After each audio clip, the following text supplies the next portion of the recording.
Good evening, everyone. I'm going to call the City Council Urban Affairs Committee meeting to order. It is June 3rd. We have 4 items on our agenda. I'm going to take them a little bit out of order just because I think there's a few we can go through pretty quickly.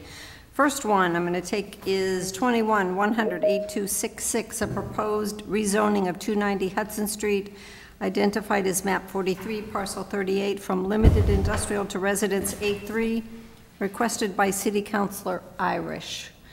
And I believe, City Clerk, you said you had the map up if we did have the public hearing on this, and I don't believe anybody had questions. Nobody spoke, except for Councilor Irish as the ward councilor.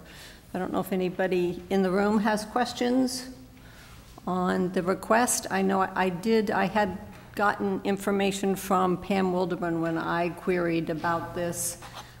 This house is technically a pre-existing non-conforming site, so anything that the owner may want to do to the house, add on, put any kind of construction, they have to go to the ZBA.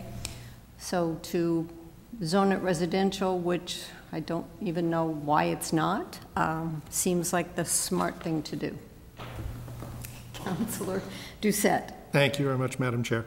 What I understand that the owner of the building does want to get some work done, so this is something that sooner we get it passed, the better, because I don't see any issues in doing this at all. You know, it's an artifact of an older age, and we just need to clean it up and move forward. So I would agree. I will note that the planning board will not hold their public hearing until Monday, June 7th. We can approve this pending the planning board's approval or not approval. It's a recommendation from the planning board. Hopefully they will agree that the rezoning is the right thing to do. But if there's a motion this evening, I think what would probably happen is I can report it out on June 7th, and it can lay on the table until the 21st, where we would then have the official record from the planning board and could take our vote. We can't officially vote until the planning board does their recommendation. So does anybody have a motion? motion to approve contingent on approval by the recommendation. It doesn't have recommendation. to. Okay. All right. Councilor Doucette has moved that we recommend approval of the rezoning pending the recommendation from the planning board, which they will have their public hearing on Monday. It's been moved and seconded. Is there further discussion?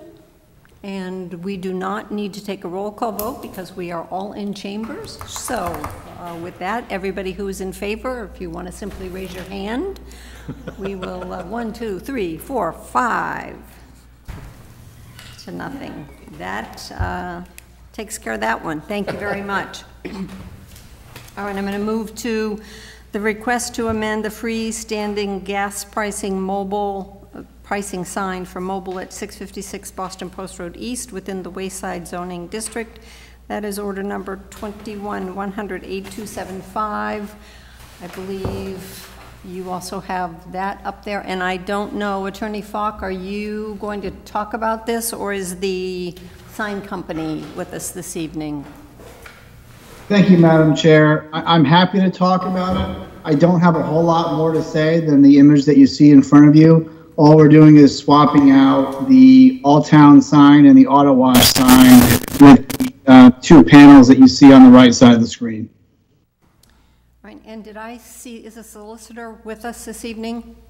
Is he? Yes. All right, solicitor, I think I had brought up to you the fact that this site has an existing LED sign special permit. Do we technically need to amend that permit? Or can we simply approve this sign order? I think at the end of the day, if it can be done either way. I don't know if the applicant has a preference about it, but the end of result will essentially be the same. Okay, I guess my concern is that the existing permit describes the documents that show what the sign is. which is the one on the left on the screen, and if we change it to the one on the right, the documents won't match. So, So, Madam Chair, so if it's, you know, if the applicant is looking to, sounds like amend that permit, then I think it could just essentially be an amendment that this will supersede and replace that permit. okay, so you could take care of that for when this is finally voted on? I can report this out on Monday, assuming there's no issues and it's agreed to, and then it can lay on the table and you can have the amendment? Correct. Okay. Does that work for everybody? Are there questions on what they're doing at the station? They're just, I guess All Town has changed their logo, so they're bringing it all up to date to meet. Councilor Doucette. Thank you very much, Madam Chair. So the sizes of the signs are not changing, but is the sign itself changing, like tearing down an old one and replacing it with very similar to what they have now? Or are they just replacing the slots that are in this original sign? My understanding is they're replacing on the left that plain old All Town in the A with what's on the right where it says All Town Fresh. And at the very bottom, they're replacing, I can't really quite read it, it says auto wash, and they're replacing that with the fancier car wash. The other two will stay exactly as they are. Okay, so it's a retrofit, it's not a replacement. Is anyone from the company with us? No? Councilor Doucette, Brian Falk here on behalf of the company. They asked me to be here. We don't have any other representatives here, but it is just swapping out the panels, that's it. Okay, okay. Just want to be sure, but yeah. And any other questions? Is there a Motion to approve? All right, it's been moved and seconded that we approve the amendment to the freestanding gas pricing sign. Is there further discussion? Seeing none. All those in favor? And 1, 2, 3, 4, 5. Okay.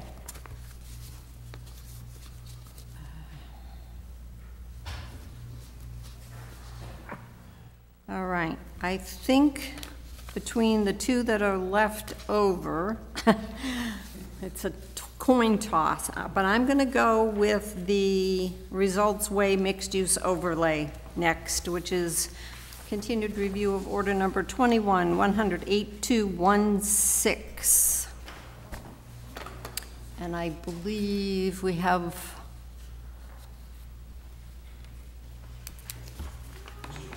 Mr. Tam is with us, and we have a new document that everybody should have received with a revised. We did go over this document in pretty fine detail at the last meeting with all of the changes, and then there was an issue with a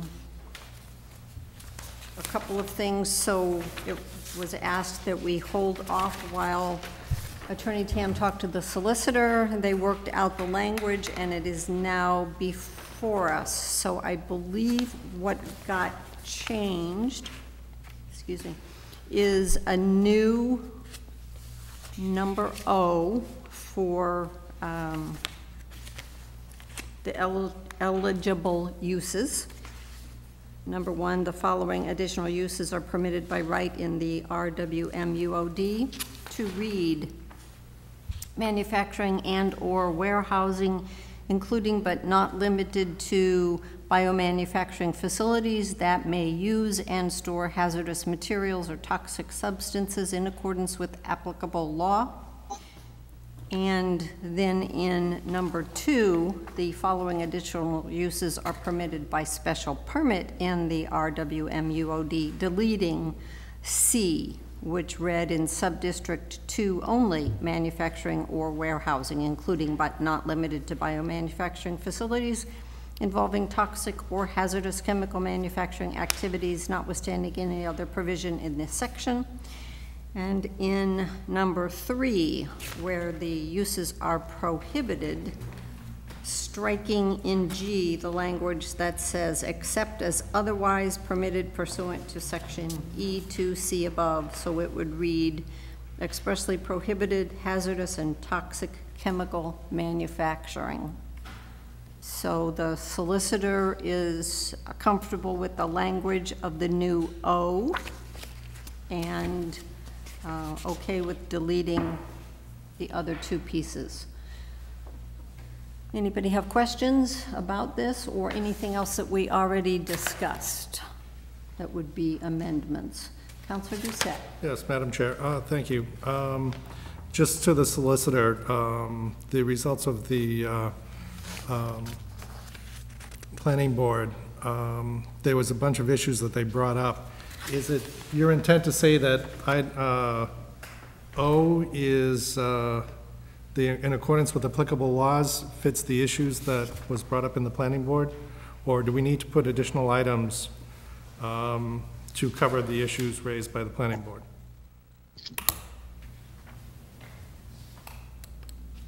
This is... If I can remind people, the planning board had recommended that any biosafety hazard level 3 lab should only be allowed by special permit, which I believe we have that added in here. Right, we have that. And So a my lot of language about oversight. Right, right, there's an oversight, like any spills or leakage of acute toxicity, category 1 substances, including carcinogens and neurotoxins that could result in groundwater contamination or exposure to the public, be immediately reported to the appropriate city and state department. Should we have that as a condition? I think if you read the language, and my understanding from what the fire chief said when he was on, that that's a requirement regardless of whether it's in here or not, that there are certain rules and regulations that every company in the city, across the state, that has So the phrase in hazardous accordance chemicals. with applicable laws would cover that condition? I would think so, Yeah, okay, and maybe the solicitor can confirm. yeah. Yes, yeah, through the chair, yes. I think those, these activities have to be carried out in accordance with federal, state, laws and regulations, and I think those will reach the result that the planning board was looking at. Okay. Is there references, they talk about references as far as recreational opportunities and pedestrian amenities throughout the site and adjoining facilities. Is that in here somewhere? Because that seems to have been a new item. It would be in the development agreement that we have not looked at yet. Okay, so that's in the follow-on doc. Okay, that's fine. Now, I just want to make sure those conditions are being addressed that they raised, because I thought they were appropriate. So, that's fine. Thank you. All right. Anybody else with questions or comments? There's a lot of changes that were done, but they're basically the same thing. It's changing that single RMUOD to be the sub-districts was the final language that was kind of agreed to. That's pretty much throughout here.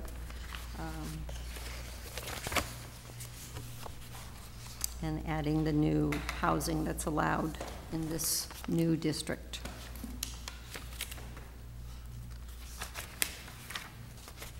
Madam Chair? Councilor Doucette. Thank you. I'm trying to find it in the last minute, my apologies, but I know in the original document there was reference to basically how many square feet of buildings, how many square feet of units of housing, how much parking spaces. That's going to be in the follow-on document? That will be in the development agreement and Okay. the, Master plan? yeah. Okay, okay, that's fine. Thank you for the clarification.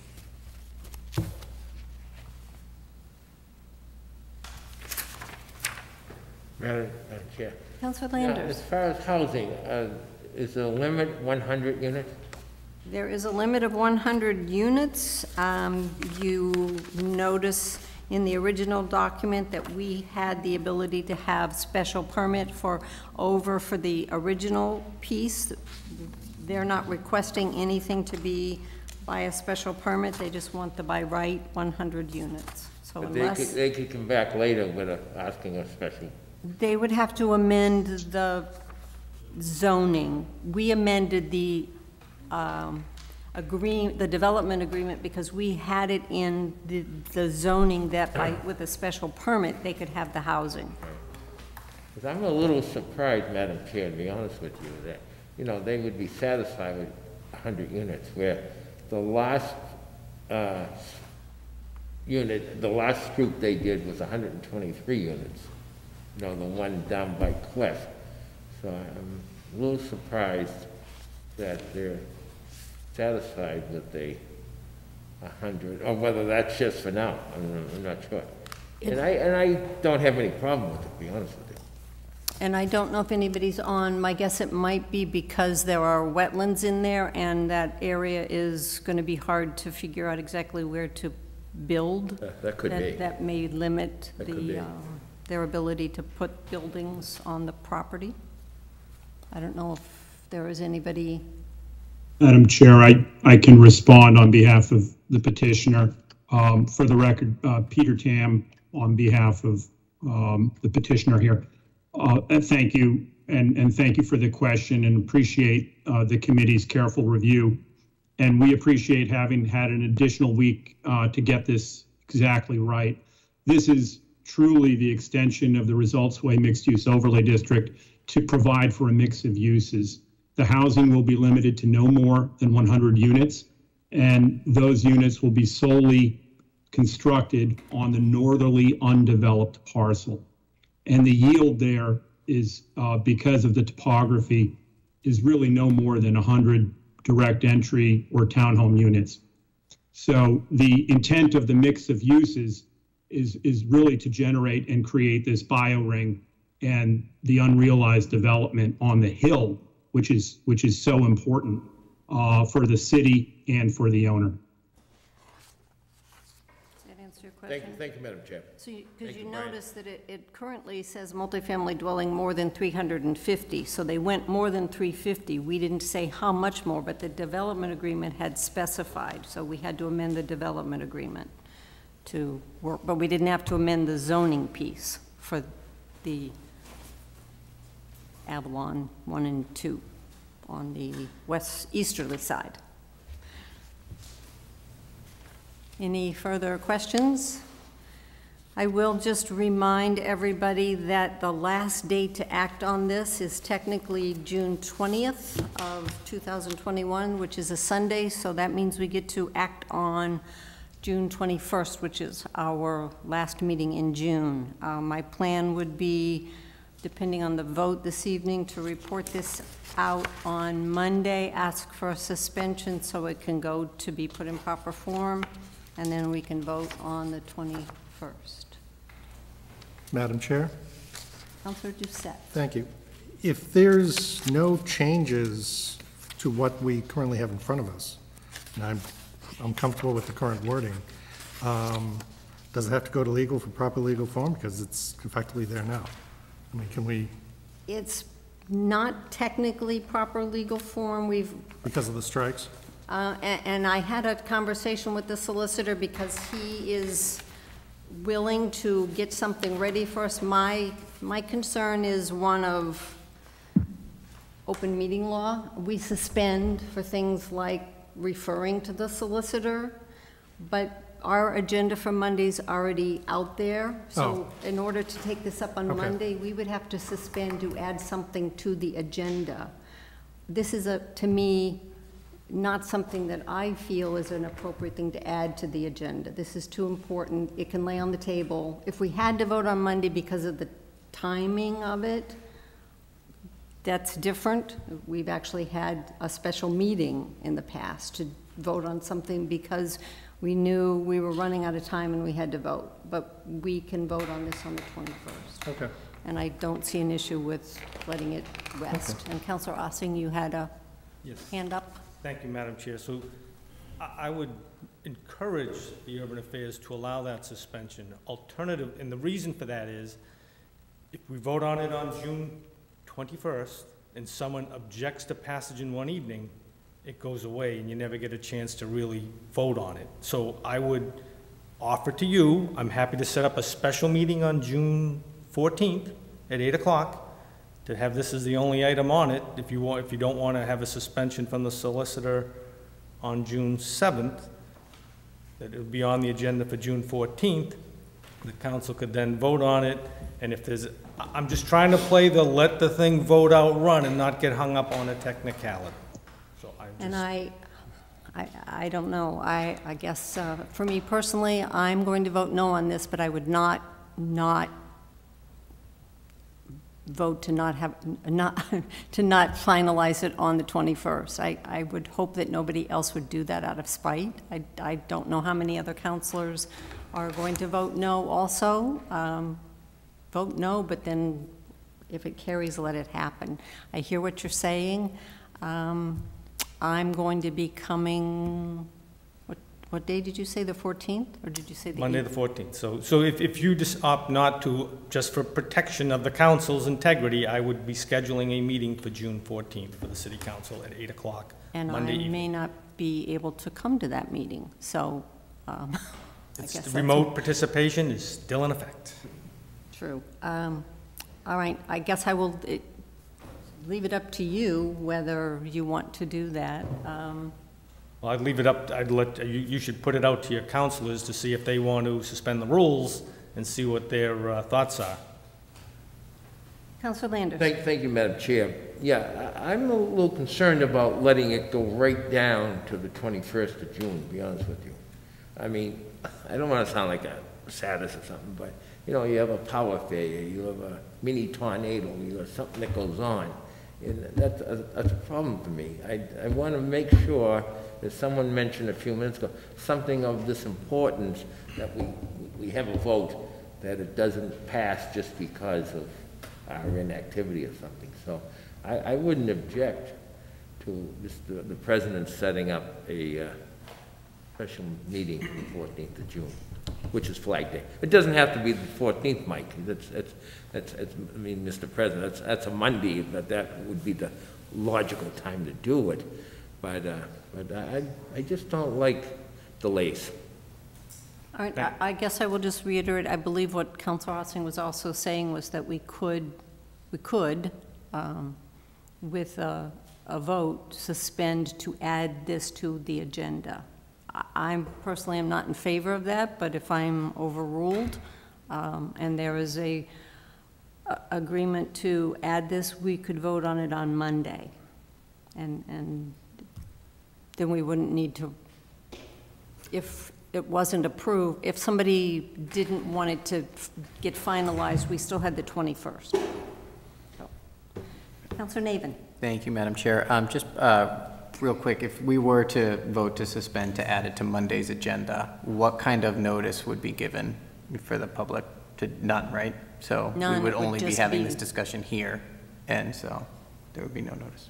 Yeah, which is my issue with, all we need to do is have somebody write to the AG's office that we violated open meeting law, and who knows whether it would go anywhere, but if we don't need to, if we have other options, if there's a special meeting that can get set up to cover us. Councilor Doucette. Thank you very much, Madam Chair. I'm more of the, this is an exceptional situation because of the schedule, without a doubt. Could we vote to provide an extension of this? No, Can't there do is that. no Oh, it has- extension. because It's a- 90 because days. It's a zoning change, right, okay. Because I think that the exceptional situation requires some degree of exceptional action that we need to work out to make sure that the process is fulfilled from the spirit, if not the law. So, you know, I have no problems as far as if this gets voted in on Monday or in a week late, you know, a week ahead of time. I agree, waiting for the very last time is just, that doesn't sound good at all.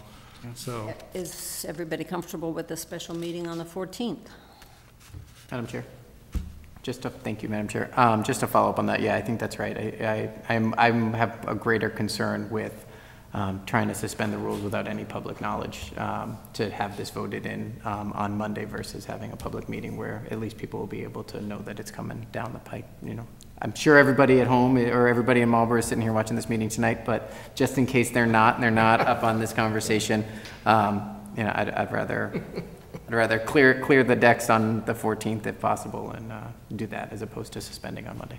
Okay, and I think Solicitor Grossfield has his hand up. I'm going to have to get my glasses changed again. It's like it's all blurry up there. Thank you, Madam Chair. I just fixed my glasses situation as well. So I appreciate it. I appreciate all the work that the committee and the counselors have put into this, and the proponent as well. And because of the amount of work that our office and myself have been involved with along the way, it is largely in proper legal form as we sit here today. So it won't, it is ready to go. And whether it's the will of the committee and the council to act on it on June 7 or June 14 or another date in June, it's ready to go from a legal sense. In terms of the open meeting law, if the council were to add a late item, the test is whether the chair, or in this case the president of the council, right, would have reasonably known whether a subject was going to come up when posting the original agenda. So in this case, because the item's not yet out of committee, if it's just coming out of committee tonight, a supplemental agenda could get posted to add this as an item as early as tomorrow, as soon as somebody could anticipate this item may come up. But if it ends up being June 14th or another date, we're ready to submit it to the will of the council. Madam Chair. Councilor Navin. Sorry, I'm just loving this topic all of a sudden. In theory, if there was a suspension on Monday and the suspension passed and this was taken up, and it was voted against passage in one evening, it would then come up on the 21st, and that would no longer be an issue. Correct. So that's an alternative way we could go. And that's, so I think as the solicitors indicated, we could do a supplemental agenda, so there's notice out there to the public that then we wouldn't need to suspend, or Madam Chair, so the council may need to still suspend the rules as a procedural matter for the council's rules to take in a late item and then to decide to act on it. But from an open meeting law perspective, when you're adding a late item under the open meeting law, as long as we didn't reasonably anticipate the item coming up outside of 48 hours, we can add an item as soon as, and we should give notice to add that item as soon as we know it could come up. Okay, well and I guess I reasonably knew, I just didn't think it needed to be taken up on Monday. So that's my own personal opinion. But Councilor Perlman.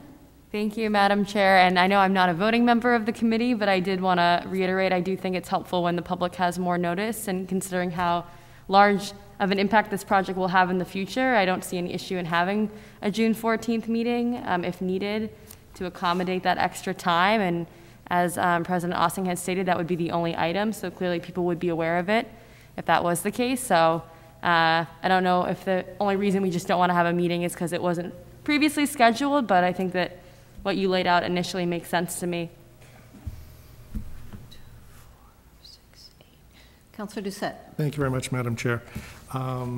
Two things. First is I think that the moral of the story is basically we shouldn't have meetings on Thursdays before city council meetings, but we'll see how that goes in the future. Day that worked for people, unfortunately, and we knew we were getting close. It's Murphy more than anything else. But I think that, I think having this added to the Monday's agenda, I think would be an appropriate way to cover it at this point. Instead of, you have an issue showing up on the 14th anyway, so it'd be better to have everything going on the Monday and then follow up on the 21st.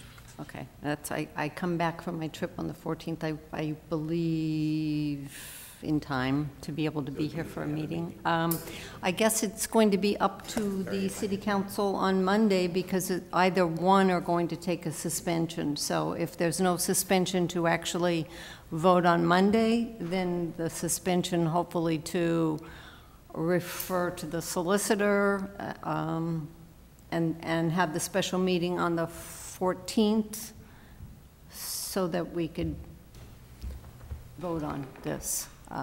Councilor Ossing? Thank you, Madam Chair. there's no reason why you can't ask the solicitor to put it together now so that it's ready for a potential suspension. If the suspension doesn't carry on June 7th, it's already there, and then that would then be the agenda item for June 14th. And that's what, he has already indicated that he can get it ready to go out tomorrow, late tomorrow, so that everybody has a copy.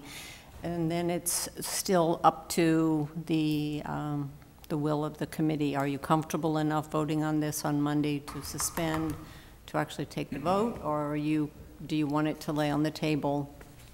And at that point, then there's the special meeting. There are 8 of us, if I counted correctly, here tonight, so we're all aware of it. And there's 2 on the remote. We would have to have a quorum, so, But again, Madam Chair, if I could, as an Urban Affairs Committee, you can get the pulse of the Urban Affairs so that on your report out on June 7th, you can say the Urban Affairs Committee agrees to the suspension or does not agree to the suspension. And that's well, within your purview.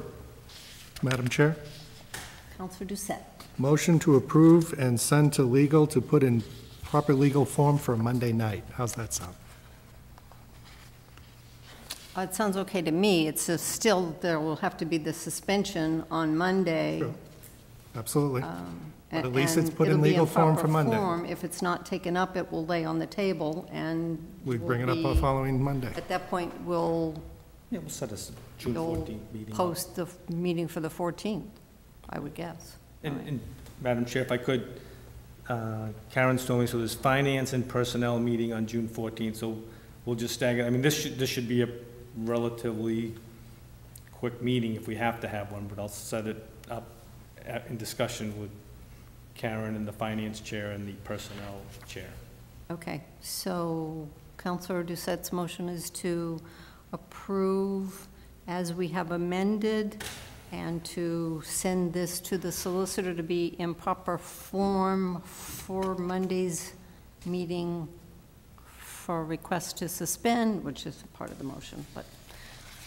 All right, is everybody clear on that? Is there discussion on the motion? Yes, Madam Chair. Councilor Wagner. Just one more question, if I understood the solicitor correctly. If we do this, then do we have to motion? Could we do, I thought I understood him say an addendum or something could be posted Friday to give the public the heads up that this could be added on, the suspension could happen, it could be added? Did I understand that correctly? And do we have to motion to make a move to do that? I believe if we approve the motion that's on the floor, then it would be added to the agenda through the clerk's office. Forthwith. Okay. Madam Chair, correct. All right, Councilor. Madam Chair, I myself, I will not vote for this amendment. It just gives the appearance, something of this magnitude, that we're almost trying to rush it through. And I don't like that appearance out there. I mean, I don't think people follow us that closely, but we have the ideal option of having it on June 14th, which isn't unusual. People could expect a meeting on Monday night. We have a couple subcommittee meetings already scheduled that night. You're back in town. And I just think, lets the public out there know that something this big project, that we know that we're not rushing it through. So we bring it up Monday night if you'd like, but then the vote or whatever we do Monday night will let the world know that we're going to bring this important matter up for a vote on June 14th. So as a result, I will vote against my good friend across the way there, his amendment. That's all. Okay, so further discussion then? Councilor Navin. Thank you, Madam Chair. Okay, so sorry, now I need some clarification. So the motion on the floor, right, is to approve what has been amended, to approve the special permit as amended. As correct. It is, I'm sorry, excuse me, to Zoning. approve the zoning amendment as amended. Thank you, Mr. President. It is not necessarily to vote in favor of suspending the rules on Monday, or they're all tied together? I think his motion was, and refer to the solicitor for a vote on Monday. We still need to suspend on Monday, but the document would be in everybody's hands. Proper form. The agenda will have been addendumed, and so the public would be aware that there would still then be the option of voting no on Monday to suspend to add the agenda item, or to actually vote. But at least everybody would have it, and there wouldn't be the need to suspend for it to then be on the next agenda. Okay. Everybody, you'd have the document to look at. Yep, And no, okay. do whatever you want with. All right, well, I appreciate that. I think I'm supportive of moving this forward. I share Councilor Lander's concerns about voting this through in one evening, or at least on Monday with a suspension, but I do favor moving this forward, so thank you, Madam Chair. Councilor Doucette. Thank you very much. Just so the reason why I presented it this way is so that Monday night, it's in our hands in proper legal form. What we do with it on Monday night is a different story. I don't want it to kind of, I want it to be in legal form for Monday night. That's all I'm focusing on. After that, if we want to wait until the 14th, we can wait until the 14th. But what I don't want to do is, on Monday night, say, oh, it needs to go to legal, because I don't think that that's a win. I think that that's just a delay, an unnecessary delay more than anything else. I understand Councilor Lander's concern. When we go to Monday's vote, if we don't vote for the exception, then it goes to a meeting on Monday. And I got no problems with that. But at least for Monday, it's in proper legal form. And that's really what my intent was in putting this in place. Madam Chair. Councilor Ossing. Thank you, Madam Chair. And that's really the key point, Councilor Landers. We got to swing at it Monday night, but the swing's got to be, it's got to be in proper form. If it's not in proper form, all bets are off. So you want to get the document in front of the council for proper form for June 7th. And then what the council does on June 7th, if the council feels strong they want to wait an additional week, I'm more than happy to set up an additional meeting. That's work on some people's parts, but Maybe that's where part of my concern, Mr. President, that we need 8 votes, is that correct? for a suspension, that is correct. 8 votes could sneak in there, and that would disappoint me tremendously. Not that I want this project, but it's just what I said a few minutes ago. It gives that feeling out there that we're rushing this through. And this is too big a project to rush through. All right, so I will reiterate. The motion is to recommend approval as amended and refer to the solicitor to be put on the June 7th agenda in proper form. That's not what I requested. It's not on the agenda. I just want to have it ready because it's got to be voted into the agenda, right? Or you put it as... He's doing an addendum, so it'll be on the agenda. But we still need to vote it into... We still need to suspend a vote on it. Suspend the rules. Because Right. our rules Okay. say it lays on the table. Right. And the suspension is, how much vote for the suspension? 8. 8, okay. I may join you, Don. All right, so everybody's clear? Yep. We will have a document in proper form for Monday's meeting. What we do with it will be decided on Monday. Well, maybe. All right, so if is there further discussion on the motion? Everybody clear? All right, all those in favor? Actually, I'm voting no because I'm, I'm raising my hand. 4-1, okay. All right. What was that? I voted against. Could you do the roll? Sorry? He voted no. I voted no. You voted no. Oh, I'm sorry. Oh, Me too. All right. How about we raise our hands again? All those in favor? 3. Not used to this. Gotta Those get used to this. opposed? 2. Okay, thank you. All right, so we leave this in the solicitor and the clerk's hands. I thought that would be easy. All right, we go to our last agenda item, which is order number 21-108-277, an application for site plan review from attorney Brian Falk on behalf of WOHU to construct a mixed-use project within the Marlborough Village District, 28 South Bolton Street. And I know, that, as I said at the last meeting, This is not a special permit. There was no public hearing. It is simply a site plan approval by the city council, as we have made ourselves the site plan approval for the Marlborough Village District. But I do want the public to know that today we received, I think, last count, 1, 2, 3, 4, 5, 6, 7, 8, 9, 10 emails from residents in the city asking us to vote no on this project. I believe they will probably be on Monday's, no, they won't be on Monday's agenda because that's already been, it will be on the next agenda to be on the record. But so the people are aware, we have gotten communication. And Attorney Falk, I believe you have a PowerPoint that you would like to show, or someone from the group? Yes, Madam Chair, thank you. Mr. Kerrigan, I think you have that. Hopefully you can bring that up for us.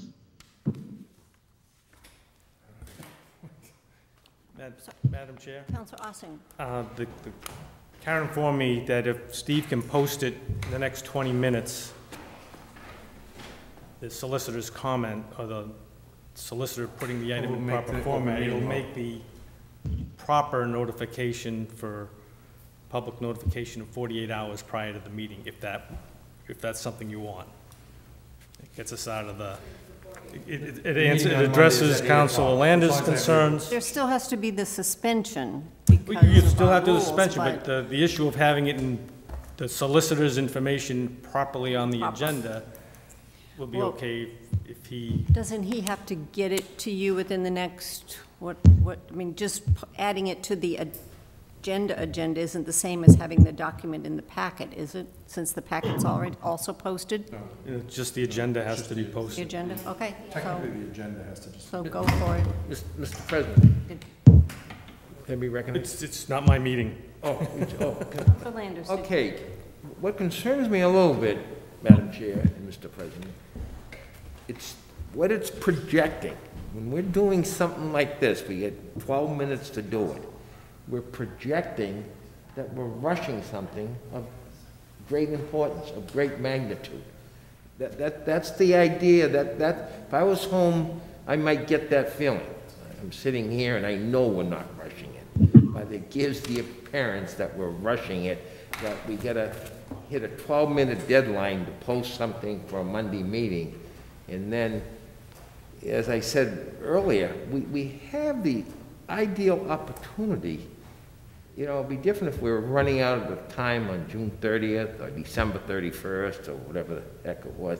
But we have the ideal out is to have a special meeting on June 14th. But yet, we're gonna exhaust the city clerk running downstairs to get this posting under the deadline of what, 8 o'clock? It's just, we're projecting that. We're projecting it. We're not doing it, but we're projecting that we're rushing it. That's all, Madam Chair. All right, I think we're finished on that topic. We have with us the people from, I'm not sure who all is here. I see, I don't see all that well from back here. I liked it better when I was at home on my screen. I could see everybody's name. You gotta go to the eye doctor. Attorney Falk, if you want to carry on, and as people are speaking, maybe if they want to identify themselves, I can check them off on my list so I know who's here. Thank you. Sure. Thank you, Madam Chair, again. We do have a PowerPoint presentation, which I believe the clerk's office has. Hopefully they can bring that up on the screen. While that's queuing up, just as an update, since we were here before you last week, our team has been busy making further changes to the design of the building. We heard from councilors a desire to see more brick in the design to help tie the building into other downtown buildings and structures. We also heard a request for more to be done with the upper facade to make the building's precast concrete blend in more with some of the stone that you see in other buildings downtown. Our design team will walk you through it, but I think you will be pleased with the changes to the lower street level portions of the building and the overall facade. We met again with the site plan committee on Tuesday and received further comments from the committee today. Just as a quick summary, we agree with all of the site plan committee's comments, and we can incorporate all of their suggested conditions and edits into our draft decision. We do appreciate the site plan committee's quick turnaround. They just got these plans or updated plans on Tuesday morning, and they turned around with thoughtful comments this evening before this meeting, and we do appreciate that. At this point, I want to turn things over to our Chief Development Officer, Zach Carizzi, to go over our recent design changes. Zach? Thank you, Brian, and thank you, Madam Chair and councilors, for having us back tonight. We're excited to put forth this updated design plan since the last time we met last Tuesday. I actually think the deck you pulled up was from the previous session. If you don't mind pulling up the most recent one. Bear with me one moment, Madam Chair, sorry.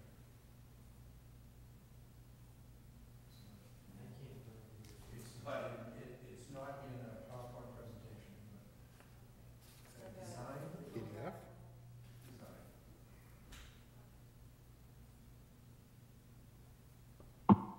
I didn't actually even open it up because I thought he would, yeah, can you?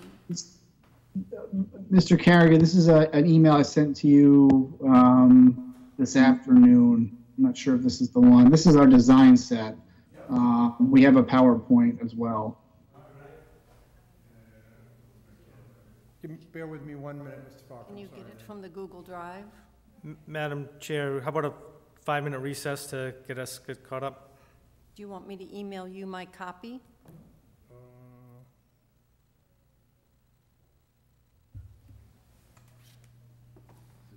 I've got it open.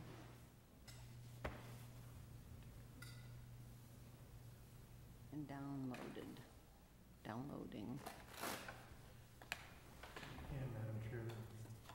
Email it to Steve. We're going to take a 5-minute recess here. Let me make sure I've got it. All right. To your share. Clancy, you still only give us a 2. To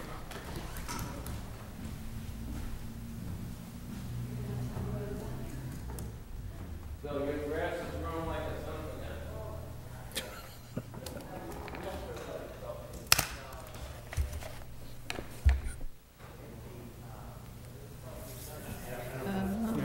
no, I need to email it. Karen just sent it to me. Karen just sent it to me, Counselor, so give me 1 minute. I sent it, so hopefully. Okay. Give me 1 second, I just gotta get it done. Sent it from my personal, not my city account, but It'll just take a second, I don't think you sent it to me, but that's all right.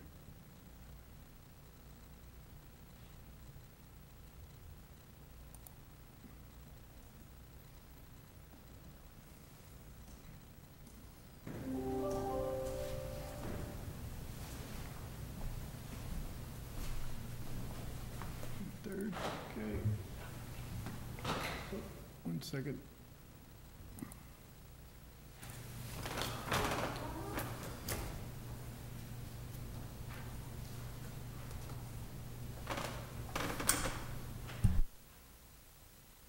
I'm ready when you are, sorry.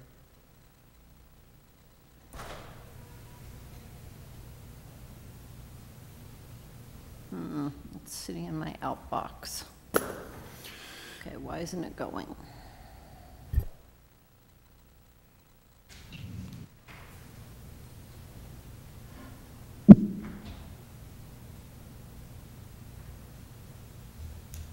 Connected.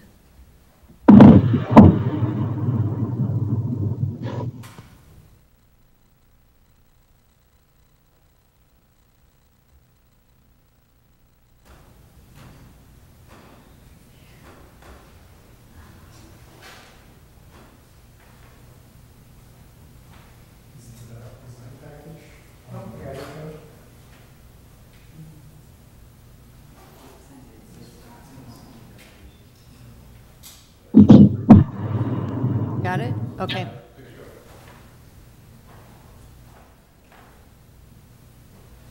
All right, he should have it up on the screen momentarily.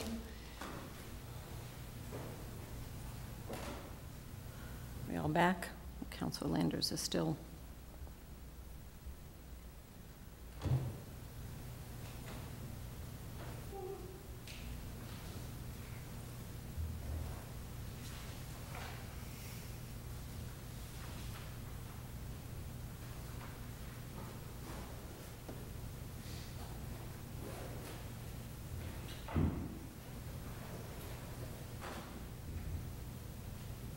Is Councilor Landers back in the back? I think he stepped out.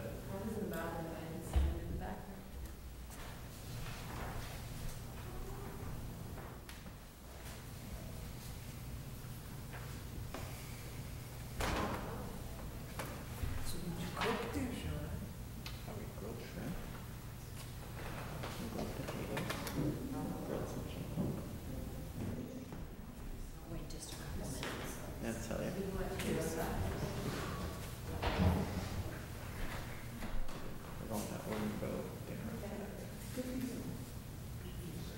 first reading.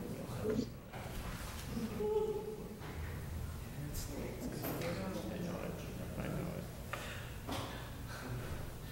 Maybe not to be seen.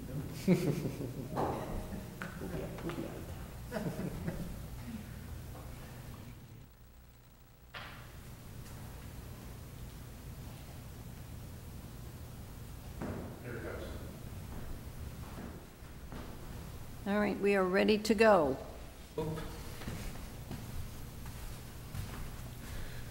All right, Madam Chair, you ready? We are ready. Oh, great. Thank you very much. Zach, you can take it from here. Thanks, Brian. Thank you, councilors, for your patience there. Not sure, must have been an IT issue. But if we could quickly run through this project update. Since we last met, we really tried to incorporate some of the feedback we heard on that Tuesday session and present to you an updated design that, like Brian said, incorporates some new materiality to our facade on the upper levels, as well as more brick on the ground level, and some elements that hide that open air garage that was a part of our initial design. So we're going to run through some design updates, quickly touch base on our floor plans and open space, as well as hit on a few details as it relates to our sustainable design and energy approach.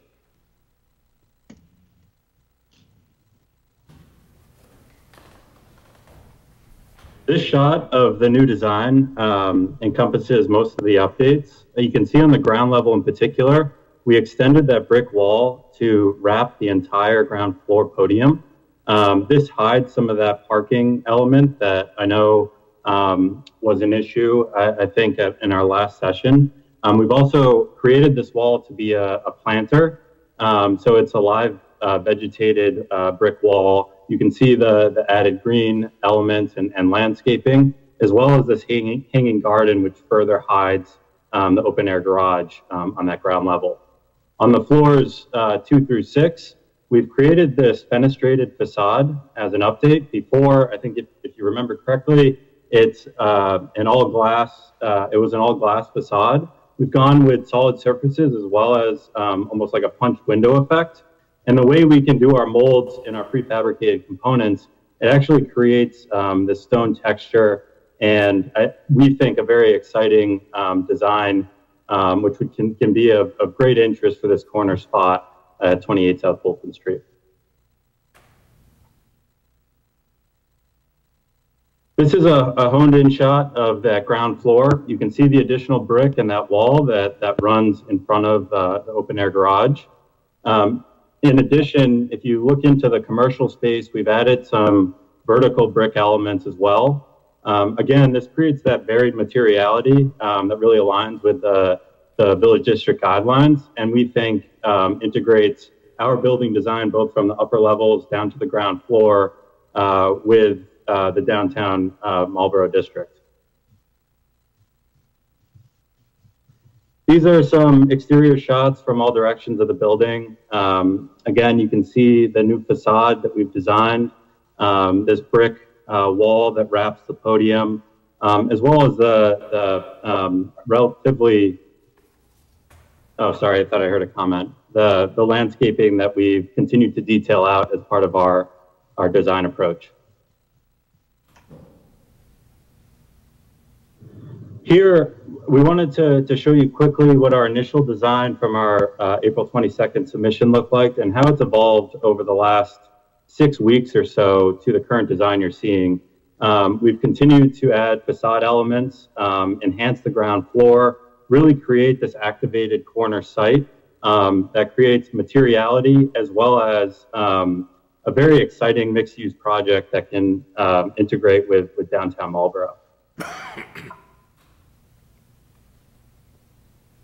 From our initial project plan to today, really, we wanted to show these elevation comparisons. The height and the footprint of the building have stayed the same, 68 feet in height. The building is slightly larger, but we are still at 6 floors and 44 units of residential housing to be provided as part of this project. I know last time some questions on the floor plans came up. These all tie back to the design set we provided ahead of this meeting. You can see in the bottom left there, the first floor, the ground floor podium. It includes about 8,500 square feet of parking, 25 spaces in total, about 1,000 square feet of commercial retail space, and our residential lobby. On floors 2 through 6 are residential rental units, 44 in total, a mix of studios, 1 bedrooms and 2 bedrooms. And then in the top right there is an image of our rooftop plan, which includes an MEP spine, as well as space for solar panels and potentially a roof deck.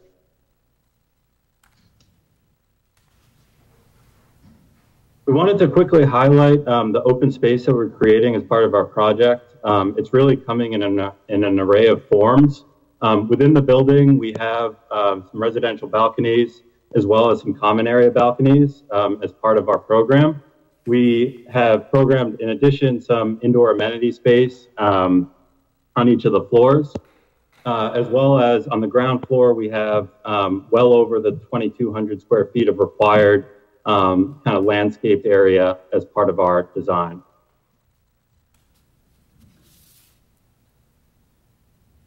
And we wanted to quickly detail some of our sustainable design elements and energy approach. I'll turn over to Deborah, and she can run you through that really quickly. Yes, key to the spirit of WOHO and the mission of WOHO, and also therefore to this project, is how we are looking at sustainability in a very integral way. Not just about energy, which is a great focus, but starting from materials and also the logistics around construction and how we make a lot of efficiencies, how we choose high efficient systems for our building, and also materials that lower the ecological footprint of the building overall.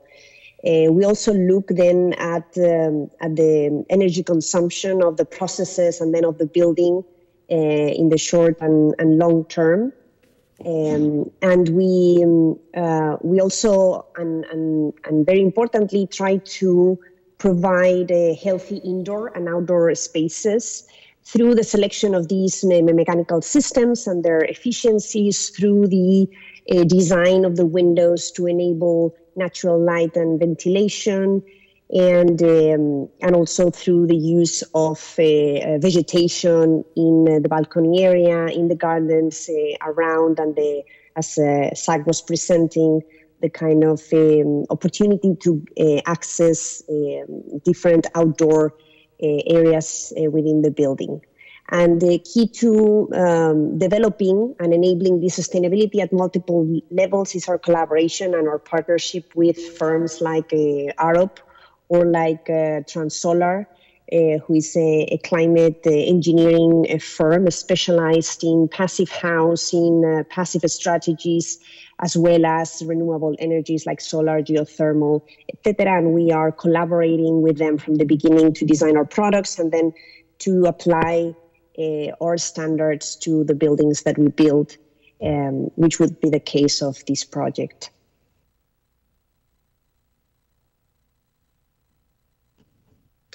Zach, you can take it from here if you want. Thank you, Deborah. And as it relates to our current plans, I think everybody's aware there was a previously approved project on the site, very similar footprint and size of the building. We've designed our structure to largely stay within that same footprint and envelope. Our plans are actually creating more housing opportunities via our system that allows for an additional floor. So we're at 44 residential units, and as Deborah said, the way we're constructing the building not only allows the structure to be feasible from a construction standpoint, but we're creating a very sustainable design and product that we really think aligns with the goals of downtown Marlborough.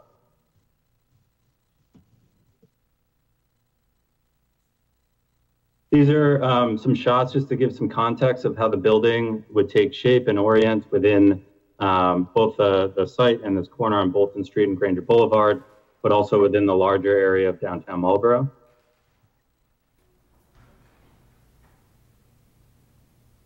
A couple elevations so you can see this new design we've put forth, both with the exterior facade elements that we've integrated, as well as that ground floor podium.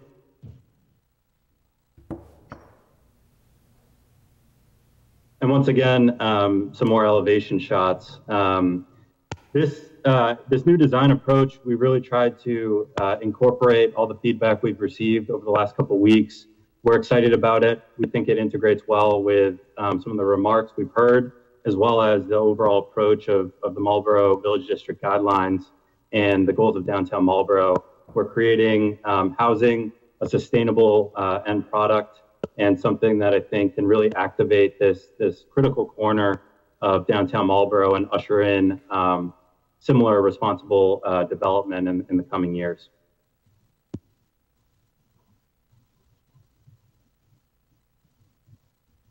So with that, this is just the project update we wanted to put forth in front of all you, the councilors here. And I think now, Brian, we can open it up to discussion or hit on any questions or comments related to the project.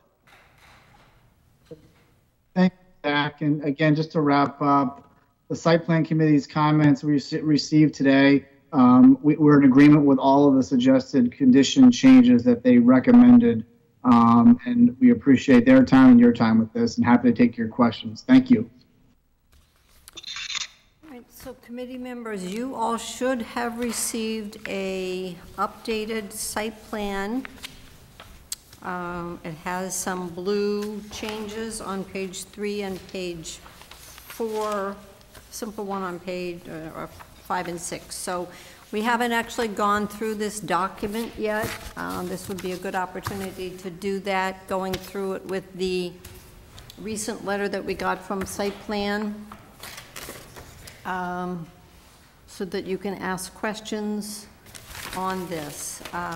For the public's benefit, remember this is site plan approval. When we actually developed the downtown district, we specifically planned around the fact that parking is an issue, and so we allowed developers to not have the correct number of parking spaces, with the theory that they could buy them with the plan to utilize the parking garages. That's sort of still up in the air on how that's all going to work out at this point, because we haven't had any developers come through with parking. We haven't had to figure that piece out yet, so this may be the first one. So people that are questioning why they don't have to provide the correct number, that's why we made that an option for them, and they are potentially doing that with the possibility of adding more underground parking at some point. So the site plan approval, the beginning part A is site conformance.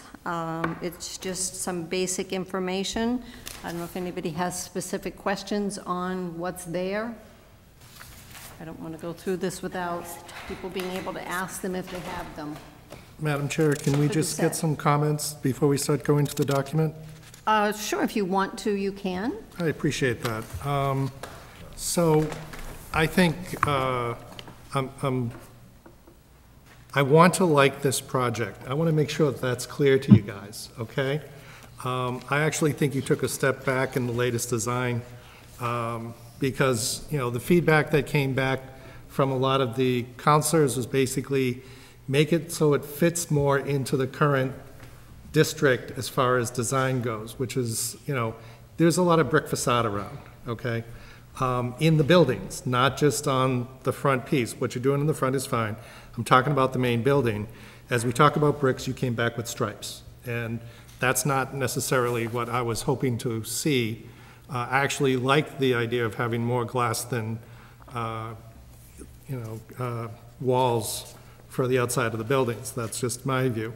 And just, to be clear, and I know Councilor Dumas is not here and he'd probably disagree with me on this, but if this project was being proposed for the mixed-use overlay district, which is 100 units of apartments, I'd have no problems with it. It's that this is a marquee location in the city, and I want it to look like it fits in the city, and what you are showing now doesn't fit the rest of the city. It is standing alone in its own design, and that's not necessarily the feel that I think is appropriate for the downtown city design. I just wanted to put that on the table. Thank you. Anybody else? Councilor Landers. Just a quick comment, Madam Chair. I'm glad we had this presentation tonight. It was good. But we got an awful lot of information here. I'm not ready to discuss it. After some of the comments I had with a couple of guys at lunch today, I didn't read all the emails, plus this material we got tonight, even from site review. All right, I don't know how, in good conscience, we can discuss something we got within the last hour. Be honest with you. And here again, what are we rushing for? We trying to make another deadline in June and July or August or what? But here again, I just hope we never have Thursday night meetings again too. I'll make that motion sometime soon. I would think Thursday night meetings would probably be a good night. This is the last one I'll make. That's as simple as that for the summer. Keep that in mind. Yeah, However, yeah. I guess I would argue, other than a minor change that was made to the site plan document that we received, we have had these documents. And yes, they're big and they're difficult to handle, but you can see them on your computer. And I think that we can start having the discussion. When did you get these on your computer this afternoon? I got the site plan permit, well, actually, I got it on Monday with site plan because it's the same exact document. You didn't get it Monday, that was a holiday. Tuesday, oh, no. Monday? It came with site plan's agenda. I don't know exactly, but site plan reviewed this on Tuesday. We all had the documents. That was Tuesday. So. Yeah. Today's Thursday, that's less than 48 hours ago. I think here again, we're projecting another rush job. Why? I'm not saying we have to finish this tonight, but I think we can start the discussion. Well, I think that was a good, I'm glad we had the meeting tonight, because that was a good overview, all right? And when I see people on the street tomorrow, I can discuss a few more things with them. But other than that, I don't know how the five of us can be ready to really discuss this back and forth. I might be wrong. Well, I guess I will poll my committee. Do you feel like you've had sufficient time to look at the document? They were tasked at our last meeting with coming up with a new design. Which they did. And they presented that to the official site plan review committee, who looked at it and diligently sent their comments to us. Yes, we just got their comments, but these are easy to incorporate into the document, and they have agreed already that they don't have any issue with them. So it's easy enough to start at the document and read and incorporate the changes that they have recommended. Whether you vote on it or not for the project is a total different matter, and we don't necessarily have to finish tonight. It is only 8 o'clock. It's not like we've been at this for hours, since we only started at 7. So I would hope that we could at least have some discussion on the site plan If I'm wrong and people are not ready to do that, then I guess we set up another meeting. Madam Chair. Councilor Navin. Thank you, Madam Chair. I agree with some of the, well, a lot of the points made by a bunch of different people, so I'll try not to rehash all of them, but I agree with Councilor Landers that, we do want to, make sure that we take our time and that we don't want to be rushing this. I don't have any opposition to kind of continuing this conversation tonight. I think there's a lot here. I thank the proponent for going back and taking another swing at it. I definitely agree with some of the things Councilor Doucette said. And I don't want to get into this too much now, but in advance of kind of taking some of site plans comments into account. However, I'm not sure if it's an improvement or not. I made some comments last week. I think it was pretty clear that I didn't think that I didn't know that. That the last iteration did not fit with downtown. I'm not sure if this is an improvement, but I think continuing with some dialogue tonight is helpful. I'm not sure that we need to be rushing this much further than that. Thank you. Okay, and I guess I can add into the comments. I don't know, Mr. Kerrigan, if you want to pull up this document that I sent you just to remind people, and maybe for them, some new councilors to see, if you haven't looked at it, the Maryland Green project, what it looked like. Yes, it is the same size, basically lot size and height size, and I wish we could have them side by side. I don't think that's possible, but we just saw what they're proposing. We can see what it was supposed to look like for the project that was approved in 2018. If Mr. Kerrigan can... It's got too many things on that little tiny doc. I need to get you a computer.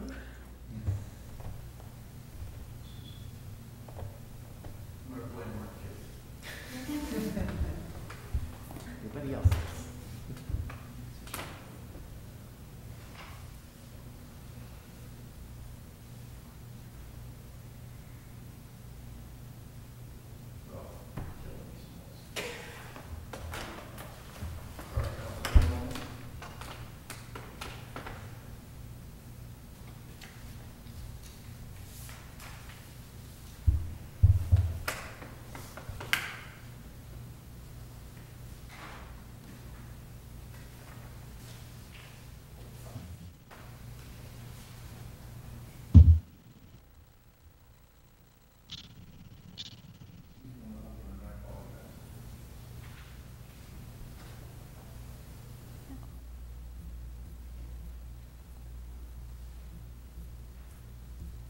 All right, well, if we're going to have a meeting in the future, I can certainly send this around to the councilors to just... Just so we know, what is it, the image of the previous project that's getting pulled up? Yes, that's the attempt. Okay. So I think we're aware that, our design is maybe a little bit polarizing. We've definitely aimed to integrate elements and feedback into this design approach. I will say this project that was approved in 2018, it's 2021, and it's not built. So as traditional as it may look, we're trying to put forth something that is a hybrid and that can actually get off the ground. And I understand that, and I certainly am happy that that can happen. I think the issue, at least for me, is what you're proposing to be able to build and get off the ground does not enhance the visual character of Marlborough's historic downtown and respect and reflect the traditional 19th century heritage of the area. And for me, that wraps it up in a nutshell. That does the picture that's on the screen currently. It's a whole different design, and so, and Chairman Obi, I just wanted to interject. I believe you're quoting from or paraphrasing the design guidelines for downtown, which we're aware of. and we have worked with. But there's a difference between the design guidelines, which are suggestions, and the zoning ordinance, which are the requirements. And we have met all the requirements of the zoning ordinance for this as of right use. And I'm familiar with this building because I worked on that project. And as Zach pointed out, it never got built, nor did a number of projects proposed for downtown that had a lot of brick in them. And, ultimately, if you only want brick buildings, that could be in the zoning ordinance, but it's not. The type of building we're proposing also complies with the zoning ordinance, is one that can be approved by this committee. And you are correct, Attorney Falk. I actually was quoting from the purpose of the design guidelines. Further on, it says that they are intended to assist. They do not describe the rules, such as the building setbacks and heights, but they do suggest the elements of site and building design that developers and business owners should consider. So I think that's the dilemma, as was discussed lengthily, it's not a word, at length at the last meeting, that this is going to be a personal decision. There are 11 counselors, 11 of us will have to make the decision of what we want on that corner. We may be testing the waters on the fact that we have a site plan in front of us, and our job is to vote on the site plan. If we don't have enough votes to get the site plan approved, then I don't know what happens. We've never gone down that path before. So we may be testing those waters. And I don't even know if we're there yet for making that assumption, but we know what they have come up with, and I guess I will ask the question, because at site plan, I believe the comment made was you are testing the panels and you think that that's what they're going to look like. So if the panels don't go through with their testing, what happens? Because when we approve a site plan, I think we're approving a building also, but the building doesn't seem to be quite clear, because the other comment was you may do the solar panels and you may not do the solar panels. You may do the underground garage, you may not do the underground garage. So there's... Well, so I think just to respond to a couple of those points, for some of those design elements like the ground floor podium with a mezzanine parking level, that's some flexibility we've asked for as part of our draft decision, just to respond to, I think, some of the comments that may be coming in on the amount of parking. I think in terms of the building we put forth in this design package, that's what we're committed to building. We wouldn't have submitted this design proposal if the system couldn't accommodate it.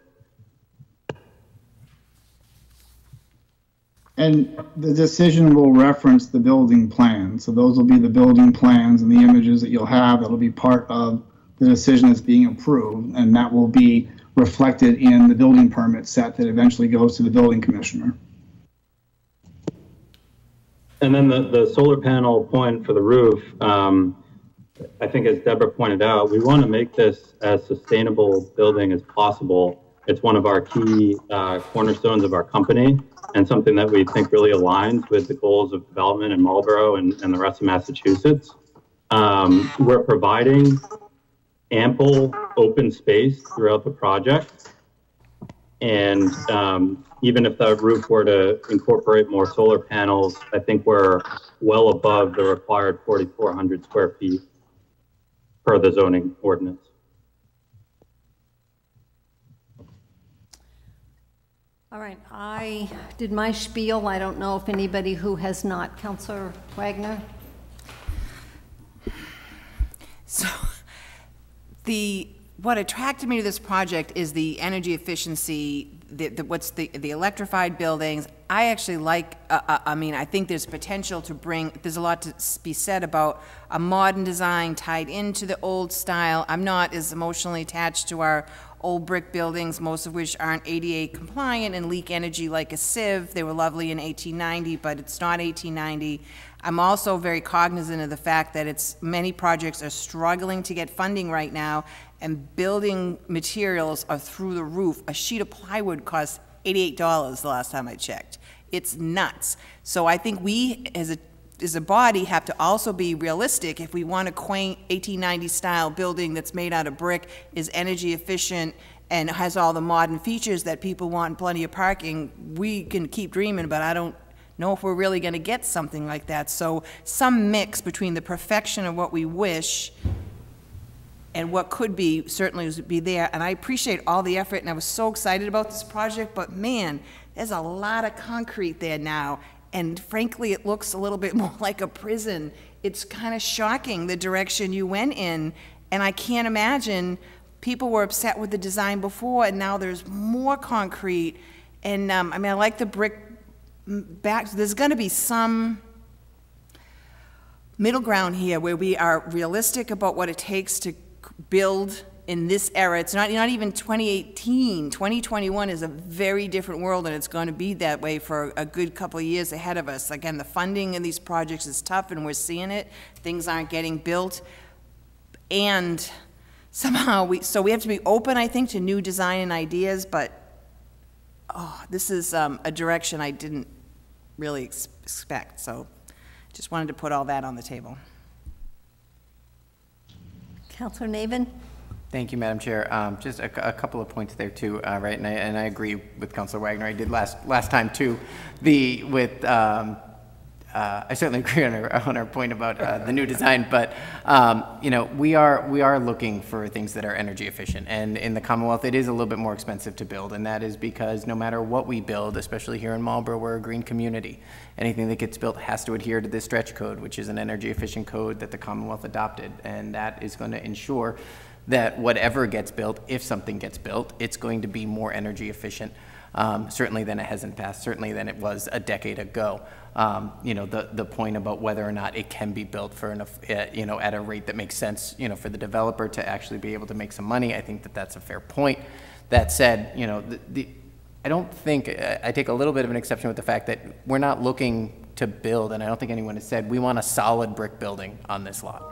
We want it to look like, you know, we don't want it to look like the old Central Fire Station. I don't think we do. I do think that we want something to incorporate that brick look. You know, Main Street Bank has incorporated some brick with their cement, with their stucco. You know, there are some other places. I think building a brick wall around the building does not necessarily get us there. Talking on the economics for just a second, and I'm sorry if I missed this in some of the documents, do you know how much or what the range is for what rents are going to be when this takes off? You know, it's still pretty early in some of that underwriting and financing process, but, you know, from the studio to 2-bedroom, I think it's going to be somewhere starting in the 1,400, anywhere up to, you know, 2,200, 2,300. We're actually trying to come in 10 to 20% potentially below where some of the units are renting in Marlborough currently. That's because of our design. That's because of some of the efficiencies we have. And those are some of the benefits I think that, you know, the housing opportunities we're creating from this project could potentially provide. Does that have anything to do with the different amenities that some of the other projects have that this may or may not have, or may have other benefits? Does that impact the market rate on that, right? So I know we were talking about McGee, and McGee's got pool and some athletic facilities and some common areas. Obviously yours are going to have a common area. I know Green District has one, Talia and some of those other areas have some aspects that you may not find at a downtown location, understandably so due to the footprint, but does that impact the price? I mean, I think all those things play a role in the overall rent, and a little bit of that is, you know, in the eye of the beholder there, the renter, what they want. We're creating some very unique layouts with our residential units. And then in terms of amenities, we definitely won't have a pool, but we do have an amenity space built into, I believe it's the second floor as well as some amenity spaces along the corridors for workspaces that we're contemplating. So within a pretty small footprint, we're creating a project that has 44 units along with a decent amount of amenity space to complement that. It's not a 200 or 300 unit project, but we are trying to provide those benefits as well. Anything else? Not for now. And Councilor Doucette, did you have something you wanted to say? Yeah, I did. I just, also want to emphasize that, it's, we have to also agree that the design and the style fits in the community. And I think that, so far you've presented 3 different designs to us. The second one seemed to have been the most appealed from at least from the council, but there were still issues. When we talk about brick, we're not talking about actual bricklayer brick. There's lots of facade technology that could potentially integrate into something like this. Whether or not it can be or not, I'm not sure. But I think that what you have right now is looks more like a Lego blocking system than an actual apartment complex. And I think the second design that you had was much more open space, and the apartments had much more windows because you had a whole windowed wall and stuff, and I think that has some great opportunities compared to what's being presented here tonight. And I think you guys need to go back and figure out, come back with a V4 and see where it goes from there. But as far as discussing the details for site plan approval, we can talk about that tonight, or we can wait until we see another draft. Councilor Perlman? Thank you, Madam Chair, and I want to just appreciate all the comments of my fellow councilors and appreciate the applicant for coming forward with this new design. I just wanted to point out a couple things and a couple questions. Going on the PowerPoint presentation, the image that has, I guess, the site from an aerial view in relationship to the neighborhood, and that's what I'm going to be referencing. It just seems like really like a monolith on the space. It really takes up a lot of, almost feels like it's blocking other things, and I'm curious if we've considered, and I don't know if this is from site plan, like the shadowing of the building and how that will impact those living in the neighborhood behind it, or the way that the light hits it, the sun. I can't really describe it in terms of where I'm thinking of the positionality, but I know in Boston, when I think of these types of buildings, they often cast a shadow and prevent light from being accessed into the neighborhood, and I think that's a real concern. I wouldn't want to depreciate the quality of life of the people in the area, and obviously if we want people to be experiencing the outdoors and kind of the any of the kind of brick area that you've created, I imagine there not being much light, and that could be a huge issue. So that was just something I wanted to bring up. And I feel like the height comparison seems out of touch. I know that as Councilor Roby had described, the previous project also had a very large height, but to me it seems too much. And I know there was a comment from a resident like how it compares to City Hall. I don't know if that's a concern of just how large the building is. I think of the Washington Monument oftentimes, of how buildings, should never be near that height. And I did want to say that in terms of just not the shadowing, but the new design, I feel like it's more closed off, and I don't know if, given the number of units that the applicant wants to have and the square footage, I almost wish there was less building and more space. It feels very, very tight with the road, and I feel like if there was more of a, whether it was like, I don't know, like circular or just allowed for more green space present that invited people into the space, that would be more useful. So I'm just bringing that up too, and I know that Madam Chair Roby brought up some of the design guidelines from the Village District, but I do not see this really fitting well with the area, and I think there's still a long way to go, and I applaud all of the environmental investments, but I'd be concerned that people would want to live here as well, given the way that it sort of is just a blockade in the middle of the city. Thank you. Thank you. I don't know if you want to address, or Mr. Kerrigan, if you can pull up, I'm looking at the one that shows from the aerial. The building is sort of set lengthwise on Granger with the narrow being north and south, and the length, the part of the building going east and west. So the sun rises in the east, sets in the west. It's going to go across an arc around that building, and my guess is that it's really not going to shadow houses. There's an open parking lot, and there's the park across the street. But we had a resident when we had approved Eon Maine that was their concern, was the shadow that it would cast, and we actually did have a detailed review made. Yeah, I don't know which way the shadow would go. I mean, the shadow's gonna be on the north side of the building as it looks there, because. I mean, they sort of have a shadow in their picture that they've done. I don't know what time of day they're sort of putting this at. I don't know if anybody from the team has a comment, or we don't have any rules. I know in Boston, they actually do have shadow rules. Yeah, I would imagine that could be useful as a future avenue for the village district, thinking about height.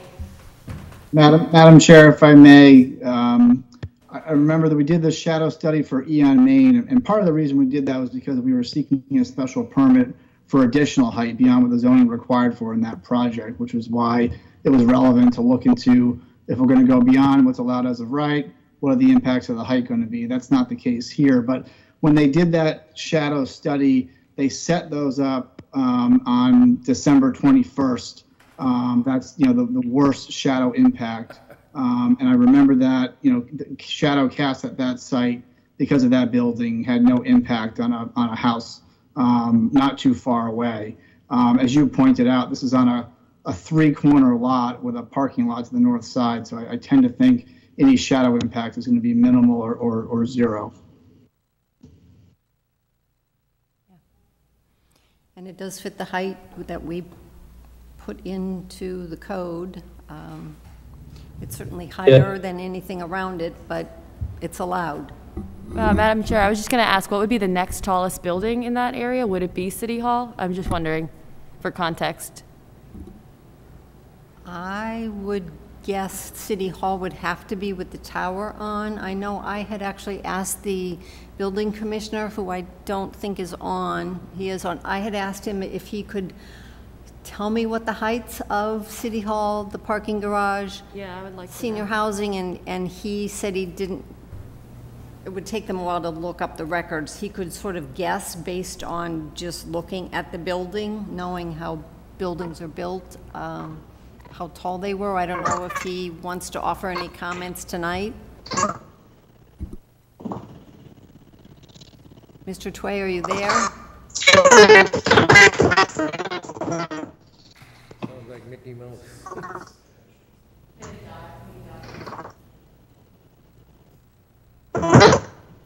I take it no? Okay. All right. But yes, this is, and I think it's because there's the open space next to it, and the lot itself is open. If it was Main Street, where E fit into the wall, it's a whole different look. But yes, we will be plunking down a rather large building on an empty, well, it's not empty lot now, but. All right, have we had enough discussion on what the building looks like, or do we want to, they could go backwards. We all have the design that was given to us on the 25th. I'm sure they could turn that site plan into the site plan that they would finalize. I don't know if, I mean, it's the numbering system for what we fill in the blank of the actual plans. Madam Chair. Councilor Navin. Thank you, Madam Chair. I'm a bit sympathetic to Councilor Doucette's point of, do we want to see a V4 before we continue this conversation and see what the next iteration would look like. So I don't know if that's something that the applicant would plan on doing. I hesitate, and I don't know if I misunderstood you there, but just going back one, design is not kind of, I don't think achieves, it certainly doesn't achieve for me. It doesn't achieve for a lot of the people who reached out about this. I'd be interested in seeing what the next iteration looks like. And I guess I would have to ask them, is there another iteration? I know that you can't do prefab brick unless they can change the look of that wall to be something besides, to me it looks like a concrete curtain. What I would suggest is we have site plan committee's comments. You have the site plan. The site plan itself has not changed much at all since we originally filed in terms of the footprint of the building. The building design changes that have been requested, you've seen side by side, but the site plan itself, and we now have a draft decision and 2 rounds of comments from the site plan committee. I think it would be helpful, first of all, to make sure that there are no issues with the proposed conditions and the site plan itself. I'll let Zach speak for himself, but I don't know what version 4 is. We were in last time, we were told, give us more brick. We gave you more brick, and now we're hearing, well, that's not the kind of brick we wanted. I mean, ultimately, the zoning doesn't require that type of review and analysis. It's site plan review for an as-of-right use. And we certainly want the building to fit. We want folks to be happy with it. We understand it's a new type of building and a new type of construction. And that type of construction, which will hopefully result in an actual building being built, unlike the other proposals in the downtown district, does have some limitations in terms of what the design will be and the treatments that will be there. You've heard me say that before. So I'm getting the sense that the committee isn't inclined to vote tonight. We had said previously we were really hoping for and aiming for a council vote by the second meeting in June, tying with our purchase and sale agreement deadlines. I'll have a very difficult time moving forward beyond that date, but that's our deadline. We're just making you aware of it. We know you have your process. But I don't know what going back again for a redesign is going to accomplish. I mean, it's getting to be like a game of Goldilocks on how many bricks we can do. I mean, we're proposing again an as-of-right use subject to site plan review. And from what I've taken from the site plan committee's comments, there's not a whole lot more review to be done. Thank you, Mr. Falk. And I know for me, I actually like the addition of the brick around the parking area. I think that the issues that I foresaw are similar to what we had at Apex with cars pulling in and the lights bothering. There's no residents, but the traffic that's on Granger, and just the fact that it didn't look very secure to me to have a car that close to pedestrians. So it looks like there's a screening and then the brick. What I don't like is the look from level 1 up. And I think that's the issue. Yes, we're approving a site plan, but part of that site plan includes a design of what the building's going to look like. And if we don't agree on that design, then I think that's the hard part for everybody. Councilor Perlman. Thank you, Madam Chair, and I appreciate the applicant's comments. I just want to add as well that, we know this is a building that would be the first that you all are creating. At the same time, this is a building that Marlborough residents will have to drive by, walk by, ideally for decades, if not longer. And so we do take this marquee location very seriously. And I know at a last meeting, Madam Chair, Roby did mention that, we've had purchase and sales before and, they've been not necessarily an issue. So I would just remind the applicant that this is also, something that I think will be, a forever marked location in the city. And so that's why we're taking it so seriously. Thank you. So just to add on to Brian's points, I think we've demonstrated in a 4 to 5 week period the ability to quickly adapt, incorporate comments. Maybe we misinterpreted a few of them. We're flexible with our design to a degree. We cannot create the building that was approved, and we will not do the building that was approved in 2018. It doesn't work. We've put forth multiple iterations we can certainly do more. But now I'm hearing that the previous design was actually what people wanted instead of potentially this. And I think we're spinning in circles a little bit on the design front. We really think this has aligned with some of the comments that have come in and some of the guidelines. And at the same time, you know, the timeline we're under is critical. You know, we want to push this forward and we want to get it built because we think the housing's critical for downtown Marlborough. This isn't something that we're going to build and then sell next year. We're committed to this. We think it's extremely important for this corner and for downtown Marlborough. And, you know, we want to work and collaborate with everybody to have something that, you know, everybody's proud of for the city. At the same time, it needs to work economically.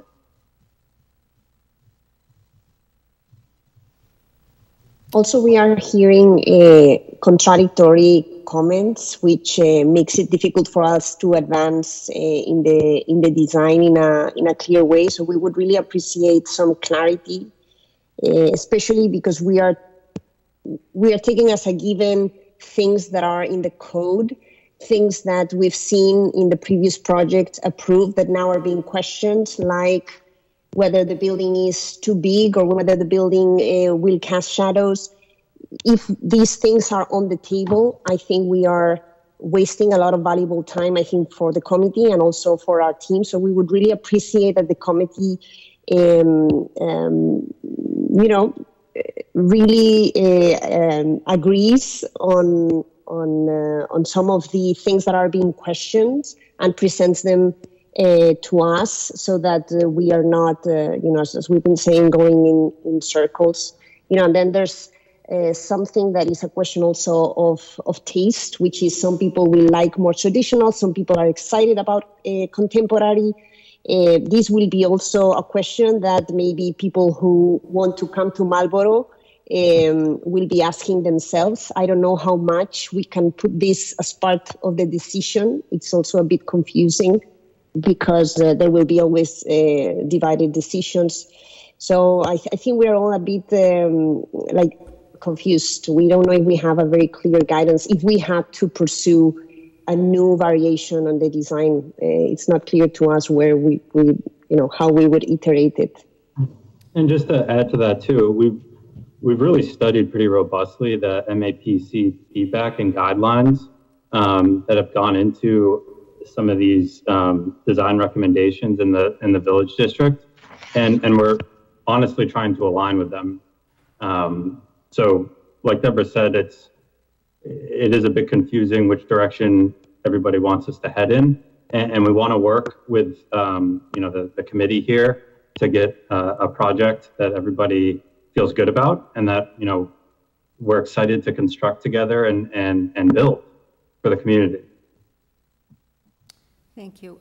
I know, I think that it's difficult. This is an unusual piece of property. It is relatively narrow and long, so you have to work with that. The height to me is not an issue, because to get what you want out of the cost, you need to do the height. And I think that's why we allowed the ability to go big. I believe Councilor Ossing had some comments he wanted to make, or? Thank you, Madam Chair. I think to facilitate moving this in some direction, there's 10 councilors here now. A straw vote, do they like it or not like it, might be of value, bless you, to know if it's worth pursuing or not, because I can sympathize with the developer. They're trying to, you know, bring the rock back that we don't know what that rock looks like, and you're going to get 11 versions of what that rock looks like, not to mention folks that are interested out in the city will all have their version of what they want there. So it's real simple. It's 6 votes for site plan. If there's not 6 votes, you can save these folks time and money to, unless you think there's a way to get the project in a position that's going to like, but if there's not 6 votes, And that's why I got the impression at the last meeting that there were fewer, more than I thought there would be, who supported that version. But there were others that wanted them to try to add more brick. To me, they didn't add brick.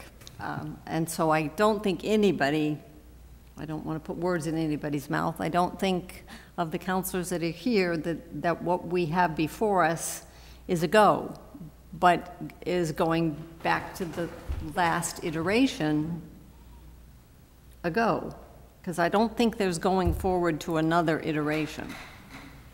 Madam Chair, if I could, so I would agree with Council Doucette. I like the last version better with the brick all the way around that they presented in this version.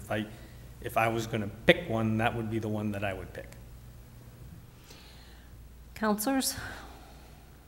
Councilor Landers? Madam Chair, I haven't given up on this. I think if we continue to make some minor adjustments, more discussion, I could keep my positive vote that I had last week. Positive for which one? The version we have tonight or the version that was presented last week? Well, more last week, but we could work on it. Because if I recall, it's the ground floor, not the top 5 floors. It's the ground floor. It's purgatory, you know? So I think it's doable. Unfortunately, you mentioned, you hit it right in the nose. You know, it's so limited, that lot. I mean, Houdini would have a hard time, you know, doing what we want them to do there. But, no, I'm not ready to give up on this. So as a result, if I had a vote tonight, I probably would vote. Parking is going to be a concern of mine eventually, but we'll get to that. And I think we got other problems to straighten out before we get to parking. Right, and I agree that the ground floor is very important, and it was part of the design aspect, and I think with the addition of the brick, at least for me, the ground floor is taken care of.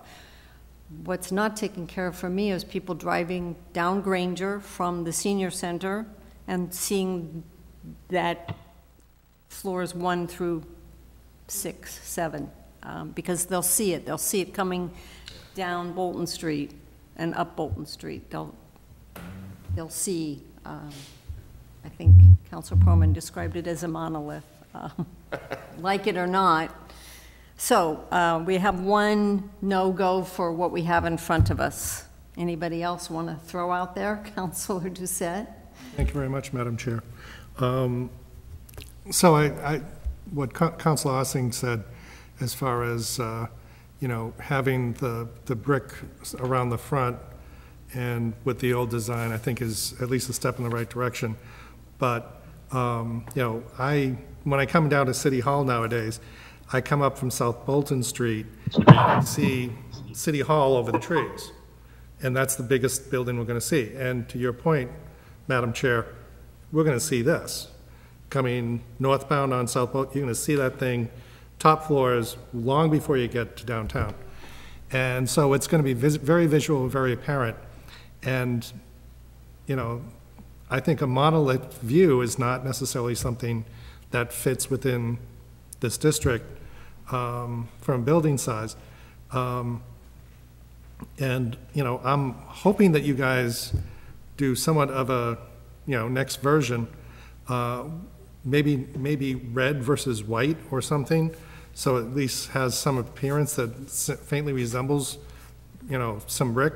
The bank that is diagonal to this building has basically a brick base, and then after a certain level it goes to a concrete design. You know, the shell is, you know, part of the design, and this is just, I understand your outside shell is part of the manufacturing process, you know, it's the outcome of that. But this is still a marquee location for the city, and whatever goes there, I want it to look good. I don't expect you to kind of recreate what was being proposed originally, because it's not buildable. That's not what I was expecting either. And I think that, you know, the height is something is fine from my perspective, because the prior building was already approved with this height. So I don't think we can argue that. But we still need to effectively agree with what this thing looks like as part of the process. And we're getting a lot of feedback from the community so far that kind of agrees with the comments that we had shown in the last council meeting, that you got to make it look like it fits into the community, because it's not there yet. In its current design, I wouldn't necessarily, vote for this. All right, Councilor Perlman, I'm going to take committee members first, and then we'll come back to you. Thank you, Madam Chair. I could definitely support the second design, the one that we saw last week. I love the wraparound brick with the hanging gardens. I thought that was a beautiful touch. And I would love to say, I think there are going to be people that are unhappy with it, but I would love to move the conversation in the city to, is it energy efficient? What's the carbon footprint? Really thinking about the future of the human beings that live in this city, and we have to start thinking about that. So I thought the design was really innovative. I thought what we saw before was clean and sleek and beautiful. I'm just, not with this new heavy cement version, but the concept of, again, all that, it's energy efficient, it can actually be built as far as it's economical, it's building efficiency, it's all. We won't have it, if we don't start smartening up about how we build buildings, we are going to have no future. So all these beautiful buildings that people want are going to be sitting there by themselves because we're going to be gone. We have to take climate seriously, and this, to me, is a step in the right direction. Councilor Navin. Thank you, Madam Chair. I certainly, again, don't disagree with Councilor Wagner. That is absolutely true. And we have seen, and I am not an expert in green building, and I will not proclaim to be, but we've got another project before us, over at McGee Farm, where we're told that, that project is also extremely energy efficient, and that, there's a possibility for, all electric, and I'm now conflating all of the other things, so I'm not sure if solar was a part of that, but, these are buildings that, people are trying to find different ways, forgive the expression, to skin the cat as it comes to climate change. And I think that, I think that there is a way. My comments are no different. I wish they were, because I know that I have been fairly negative on this project as it's been coming out. I want to see something downtown. I want to see more housing downtown. I want to see more people downtown. I did not, as I already mentioned at a previous meeting, I did not vote. I was not on the council to vote for the first iteration of this. I thought that was a great looking project. I think despite the fact that it's the same height, it does not look as tall. And maybe that's because the pitch of the roof is a little different, and this is, a giant square. But this is going to have a huge footprint. And, when we looked at some of the presentation tonight, it looks great. I mean, if a building can't look great when the drawings are presented to us, it's got a problem. And so, it has a nice look to it. There are no buildings around it except for the view looking from the top. I wonder what it would look like. I wonder if you could even see them. Maybe they're not there because you can't see them because the building's too large. I don't know. But, this coming on this square, this is going to change the look of downtown forever. We've swung and missed a couple of different times throughout Marlborough's history on downtown, and revitalization in the 70s. And urban renewal in the 70s, we left us with some challenges. I don't want to leave another one here. For me, this does not hit the mark. I think there are ways to do it. I don't think that it's just that this doesn't comply with zoning, or that this complies with zoning. I think that's great. And I think that if it complies with some of the guidelines, I think that's great. Overall, I think we all understand the aesthetic of this building does not match. And it may hit the guidelines, and it may hit, there may be bricks, and there may be this color and stuff. I do not believe, and I think it bears out from what we've heard from some members of the community, I do not believe that to look at this building and to look at the rest of downtown Marlborough, you see a correlation. And, Councilor Doucette said earlier, if this was on the other end of town, this is great. And I think it's right. We have modern infrastructure other places. You see this, it's a European modern building, and, I think you see that all over Europe. But where you don't generally see it is in the historic parts of downtown in any of those places, right? You don't go into, cities across Europe, into the medieval sections and then see a giant building that is modern, and I think there's a reason for that. It's more the same for me. Again, I wish that we can come up with an iteration that we can build that will have the support of the community and will have people want to live there, because, we need to continue working on downtown. Thanks, Madam Chair. Councilor Landers, do you have any comments? Just a quick comment, and I'm going to be quick. I guess a question and a comment. Our experts on the screen there, is there any way, look how it looks, any way we could somehow look at the Marlborough Main Street Bank and their color scheme and have kind of like that color scheme with us? So in other words, when someone mentions coming down Granger Boulevard or coming up, north on 85, that you see this new building, you see the Marlborough Savings Bank. Someday, we almost talked 3 years ago about putting a building on top of the fish restaurant. And that was going to be kind of an interesting project. And someday, Rose Funeral Home is going to be built. So as I kind of mentioned last week, this could be the start of something new. So if you could answer my question, and I should be better on colors than I am, but what color scheme could you introduce that would complement the Main Street Journal? Excuse me, Main Street Journal, the Main Street Bank. I was talking to Jim Ash today. That's how I happened to come up.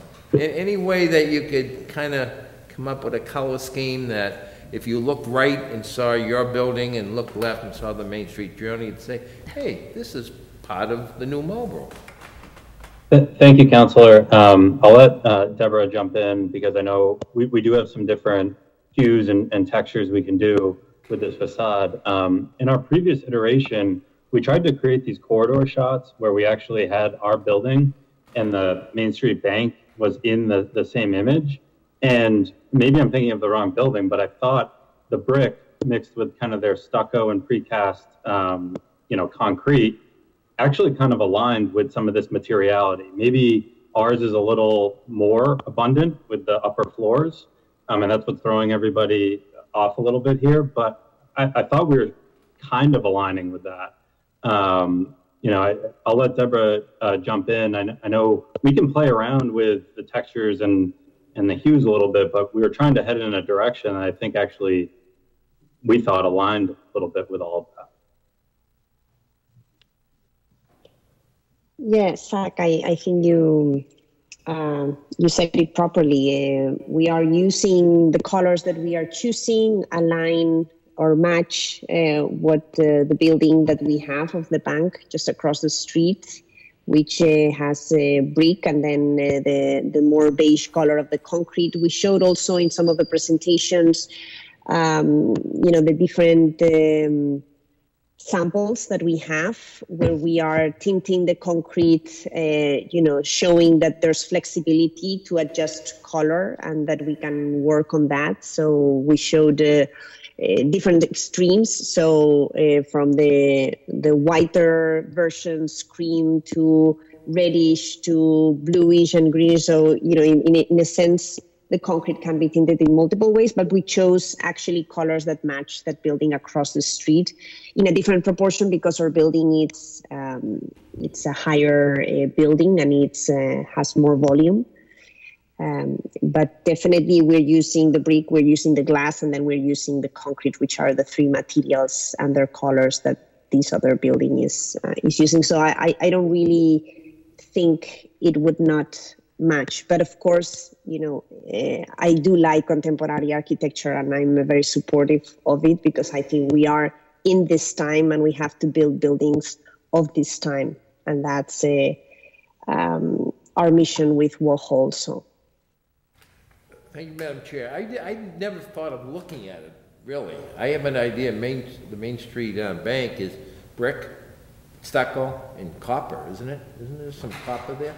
So, I never really looked at it, so maybe they do a better job than sitting here, I can imagine. If you have your packet from the 525 presentation, there is the photograph that shows the bank across the street, and it just shows the corner of the building with more of the glass and then the wall up above. I guess I would still argue that except for the wall of brick around it that isn't really part of the structure itself, this structure is all one color. The bank has a wall of brick that's multi-level, and then the dome on top, and it also has, in the structure of the bank itself, brick going up higher than a walkway around the building, and then the white. So there is, there's some texture differences, which I think is what we looked for when we did the design, the development, design criteria. But you can find it, I'm sure, and take a I'll look for that. at it. Could you do something that would make them complement each other? I mean, we think we're doing that already. We didn't, we're not trying to match the same proportions because that is mostly a brick building and we're not doing a brick building. We are trying to accommodate the brick per the request of the committee, and also as a reference to Centennial Park. We do think that keeping it at the lower level also dialogues very well with Centennial Park, with the podium structure of the bank. So we do think that we are achieving that. You know, in the rest of the building, we are trying to be very honest and also not use excessive material unnecessarily just for the sake of showing more brick, because that would compromise the economics. It doesn't really go well with our system. And also it would be, you know, adding more material that is not needed, therefore contrasting the sustainability that we are trying to defend. So we are trying to be really very precise with the materials and not using more than we need. Actually, the fact that you're seeing the concrete exposed is because concrete is also the structural material that, you know, fulfills a lot of the functions. So it's also a question of economy in the good sense. But concrete can, the good thing of concrete is that it's a fluid. We are using local stones. We can use also natural tints to, you know, to make the color go more in one way or another. But again, I think that goes again in the direction of taste. How much is enough, no? Or how much was the right proportion? Does it answer your question, Councillor Landers? I'm all set, yes. You're all set. Councillor Doucette. Thank you very much, Madam Chair. So actually, I ended up going to Google Maps and pulled up a street view of the Main Street Bank. So that was the easier way to take a look at this. And it is a mixture of brick facade and concrete base. The first 2 stories are predominantly concrete, and then the top floor is just a concrete facade, some auxiliary trim. You know, your latest design, you know, going back to your design, you know, your material is actually part of the facade on the outside of the building, and that's what really surprised us, because the prior designs were much more glass on the front, you know, and so therefore it gave it more open air exposure than the concrete facade.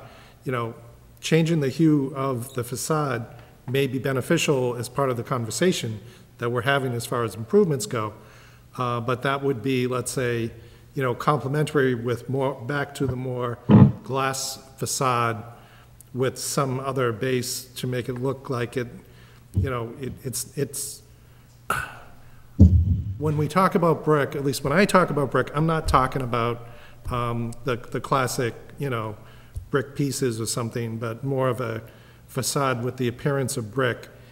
If it's a, you know, a shade of concrete that is, you know, this color similar to brick for some floors, and then above that it's a different floor. You know, the upper floors is a different color.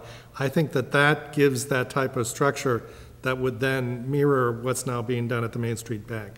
So, but, you know, that's just armchair architecting, so take it for what it's worth. Good, Chair. They also have to meet the regulations in the code, and prefab brick is not allowed. So they can't paint it to look like brick. They can't add plastic brick. They can inject concrete with a pigment that gives it the color of brick, and it's not brick. But it would be solid red. Depends upon how intense it is, and how many floors, and how you want to do it.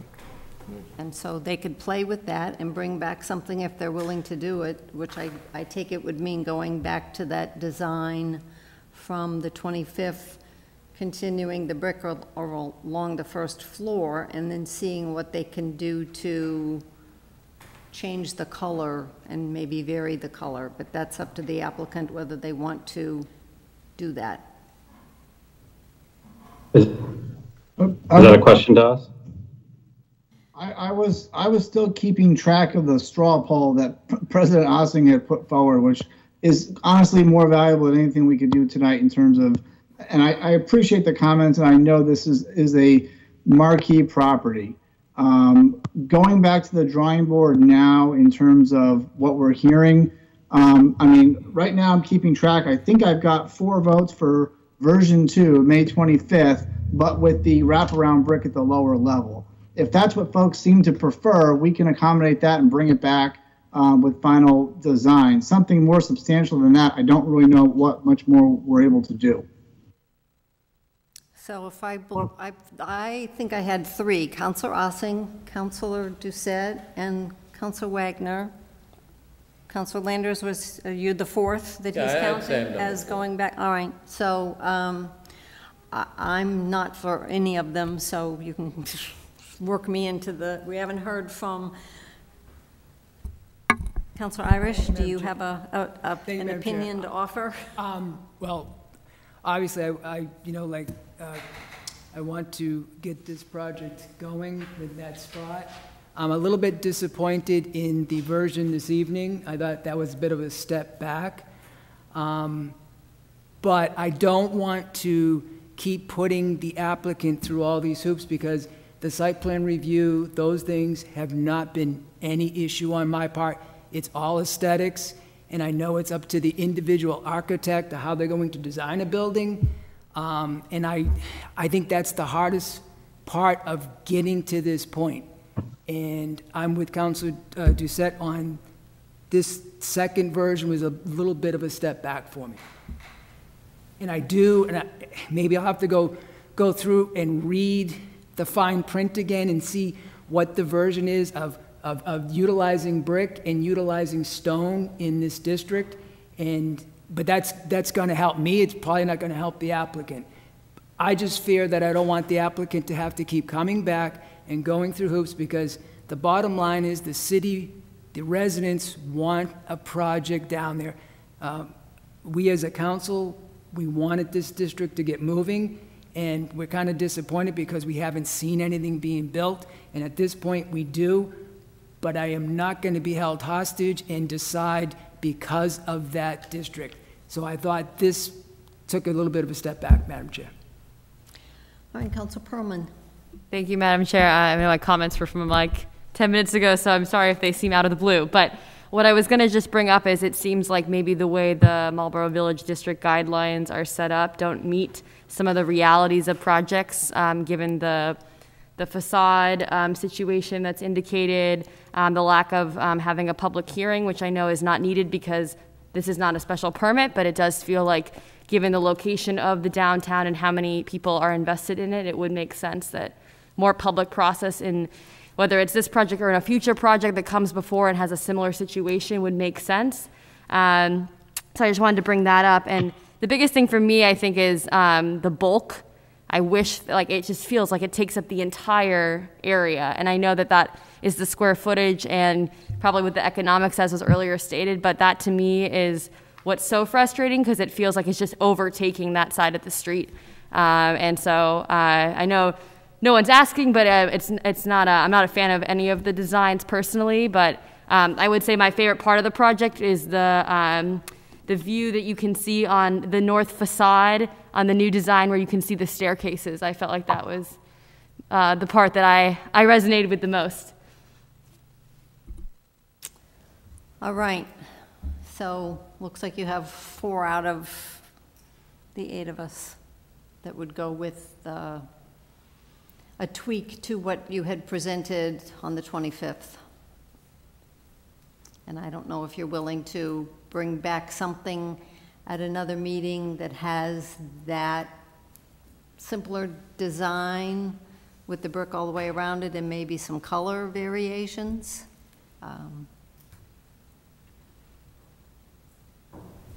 Or if you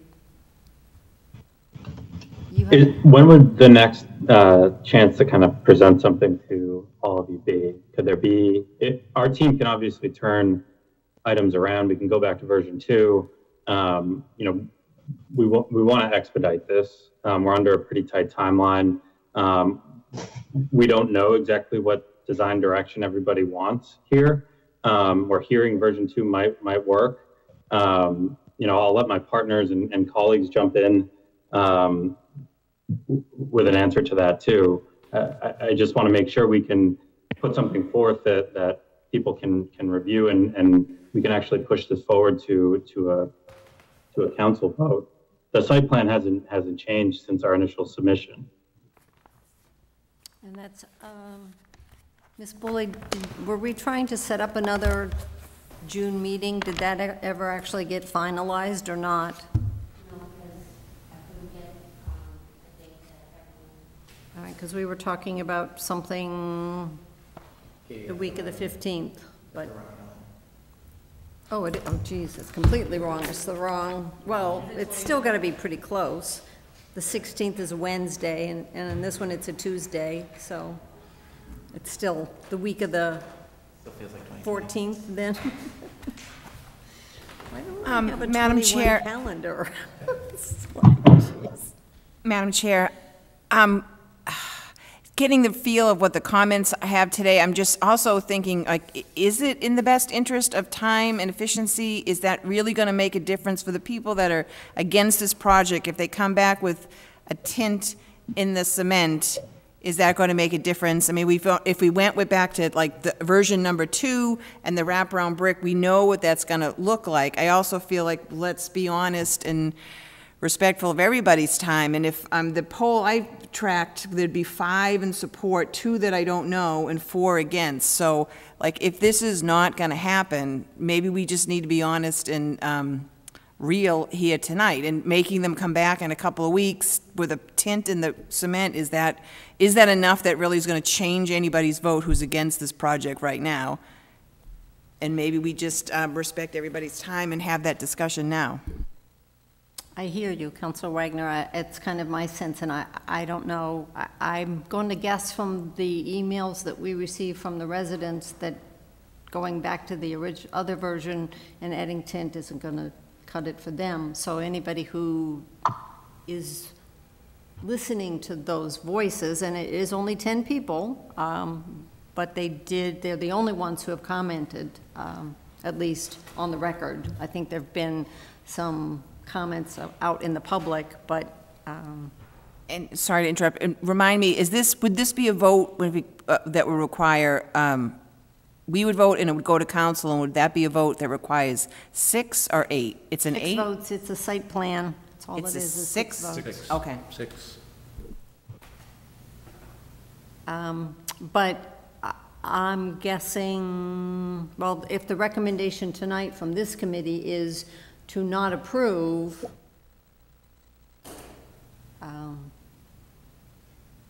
that could weigh on the other members, or not. Man, but Councilor again, doing as Councilor Wagner's doing the head count, if my tea leaves are correct, then it would be a 3-2 vote in favor of the project right now out of Urban Affairs, if what I heard from the councilors tonight. But the project that's before us right now? make your motion. I mean, do it, I mean, meet again if you want, I mean, but let's bring it to some sort of, and I'm trying to find out, do the councils want it or not? If you don't want it, little vocal and say so get on the record. If you do want it, similarly, if there's tweaks to make, as Council Wagner said, okay, let's try to make them. But to keep asking for this rock that we don't know what it looks like, you know, I'm not sure we'll ever be happy. I guess I'm uncomfortable taking a vote tonight on the site plan because we haven't discussed the document. If the discussion is a vote on the building as we saw tonight, to me that's a whole different discussion. Councilor Navin. Madam Chair, thank you, Madam Chair. So I think two things, you know, it's a fair point. You know, I'm not sure that I'm going to be swayed by a tint in the brick. Again, I want to get to yes. I'm not at yes. I'm a good way from yes, and I'm not sure that just changing the color slightly, also that's putting a lot of faith that the tinting is going to come out the way that we hope it does, right? And so there's, you know, there are a lot of things, you know, that kind of give me some pause, because this is the first building of this kind that's going to be done. And there's some great parts about that, but there's also some not so great parts about that. And if it doesn't work, you know, obviously we've got some concerns, and we don't want to be left with that. So, you know, out of respect, you know, I'm not there. I don't know if a tint's going to get me there. I don't think it is, but you know what? If it's an improvement, I'd love to see it. That said, I'm certainly not comfortable voting on something saying, do this, take this version of this one, take this version of this one, go ahead, we'll vote on it and put it through to the council, and then not without seeing it. I get that we're only going to be seeing a computer-generated drawing. That said, I'd still like to see it. So, you know, at that point, I'm not comfortable voting on that tonight. To add to that, we have not gone through any of the site plan or those things. So I would recommend perhaps scheduling another meeting. I know that scheduling is a little tight, and I understand that the applicant's on a deadline. I don't know if it's worth, Attorney Falk, I know that, you know, you have indicated that the PNS has got some challenges to it. I don't know if that's something that the seller would be interested in. I know this property is on the market for a bit, so I don't know if there's some flexibility. I don't know if it's tightness on finances or whatnot. So I'd be interested in knowing, you know, obviously you'd like to get this going. How real is that? And, you know, can we have some time to get this right if people want to try and keep talking about it? Madam Chair, if I may, a council vote by the second meeting in June would work for our timelines, and I think we have time for that. We could come back for one more urban affairs meeting and see if we can get a recommendation out and a vote by the last meeting in June. That would work. Beyond that, it would not work.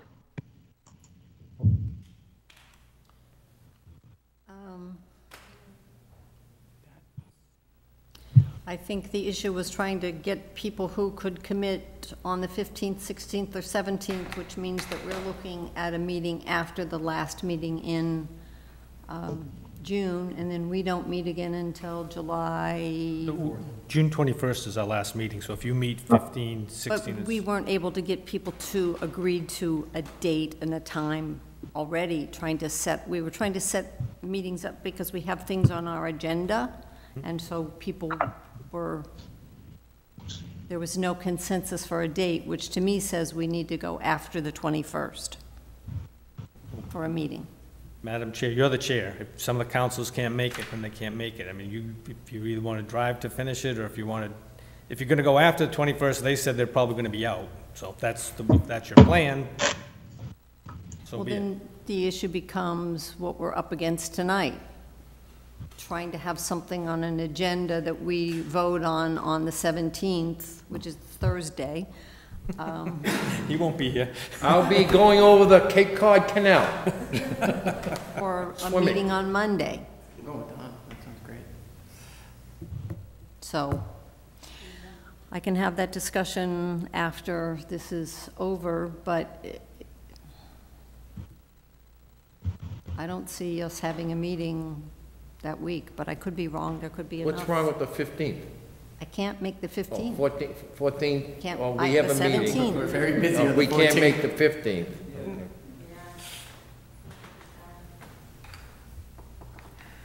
So,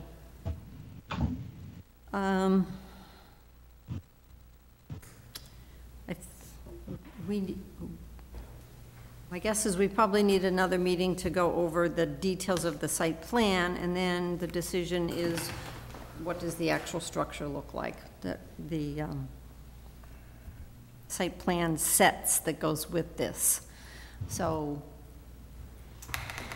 if we have another meeting where they come back with Madam Chair? a review? Councilor Landers? No, the 7th is Monday. We have a regular meeting then. Correct. What is the 8th? What's that Tuesday? I'm not here. Okay, you're gone. Okay. And I think it's important to have you here. And I'm coming. You might on not the come back.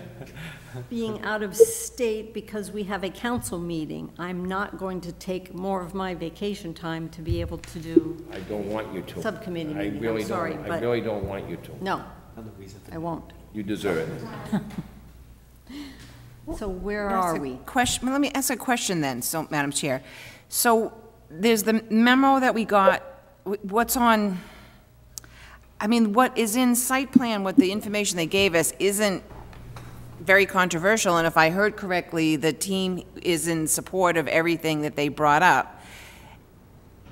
If we, say for the sake of argument, we all just read this right now and understood it all, every detail 100%, I still feel there's people in the room that would not support it because of the bigger scope of our task of does this fit downtown? So I'm wondering if the exercise makes sense to spend another meeting to go through all this in detail when in the end, the deciding factor, the determination behind people's vote is it doesn't fit, for the folks that feel like it doesn't fit the downtown area and they're not going to support it. So, I mean, is it, I'm looking, I mean, the memorandum, I don't know, is it just from what came through from site plan? I mean, maybe, I mean, I know it's 9:30, but like, there's nothing really super controversial in here, and it feels like I would be ready to vote tonight, and I don't know, I mean, how other people feel, but I'm just thinking value added of more time, more meetings to discuss minutia around traffic and what kind of bushes are going to be planted when people are adamantly against the building itself and are never going to vote in support. And you're right, but I think the point that's been made is that there may be more counselors who could get up to 6 votes for a building that was not what we saw tonight, but was what we saw on the 25th with the brick around the outside of it. So if in fact there are 6 counselors willing to vote on that design, then they've got what they need. But you still need the site plan document. And we need the finalized. site plan document gone over. So I'm not sure, so we need to have a different picture, because what we have for site plan isn't what we would be voting on technically. So we need them to come up with another document. Councilor Perlman? Just to add, I would say, like, given how some of this was sent a little bit later, if there was a time window that it could be sent in. So having a meeting too quickly would not allow for the applicant to do their due diligence and also give us enough time for review.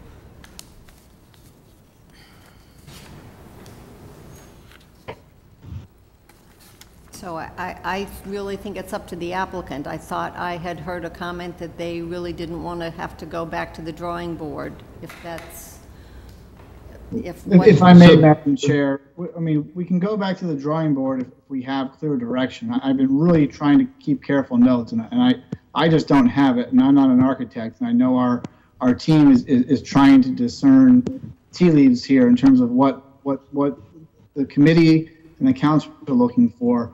I do think it may be helpful. I mean, the simplest solution, and it seemed like we were getting some folks to agree with this, it seems like you like the May 25th version best, but you like the lower level that we presented tonight. If we come back at the next Urban Affairs meeting with basically that, with some tweaks, but basically that, I have some cautious optimism that we may be able to get to 6 votes.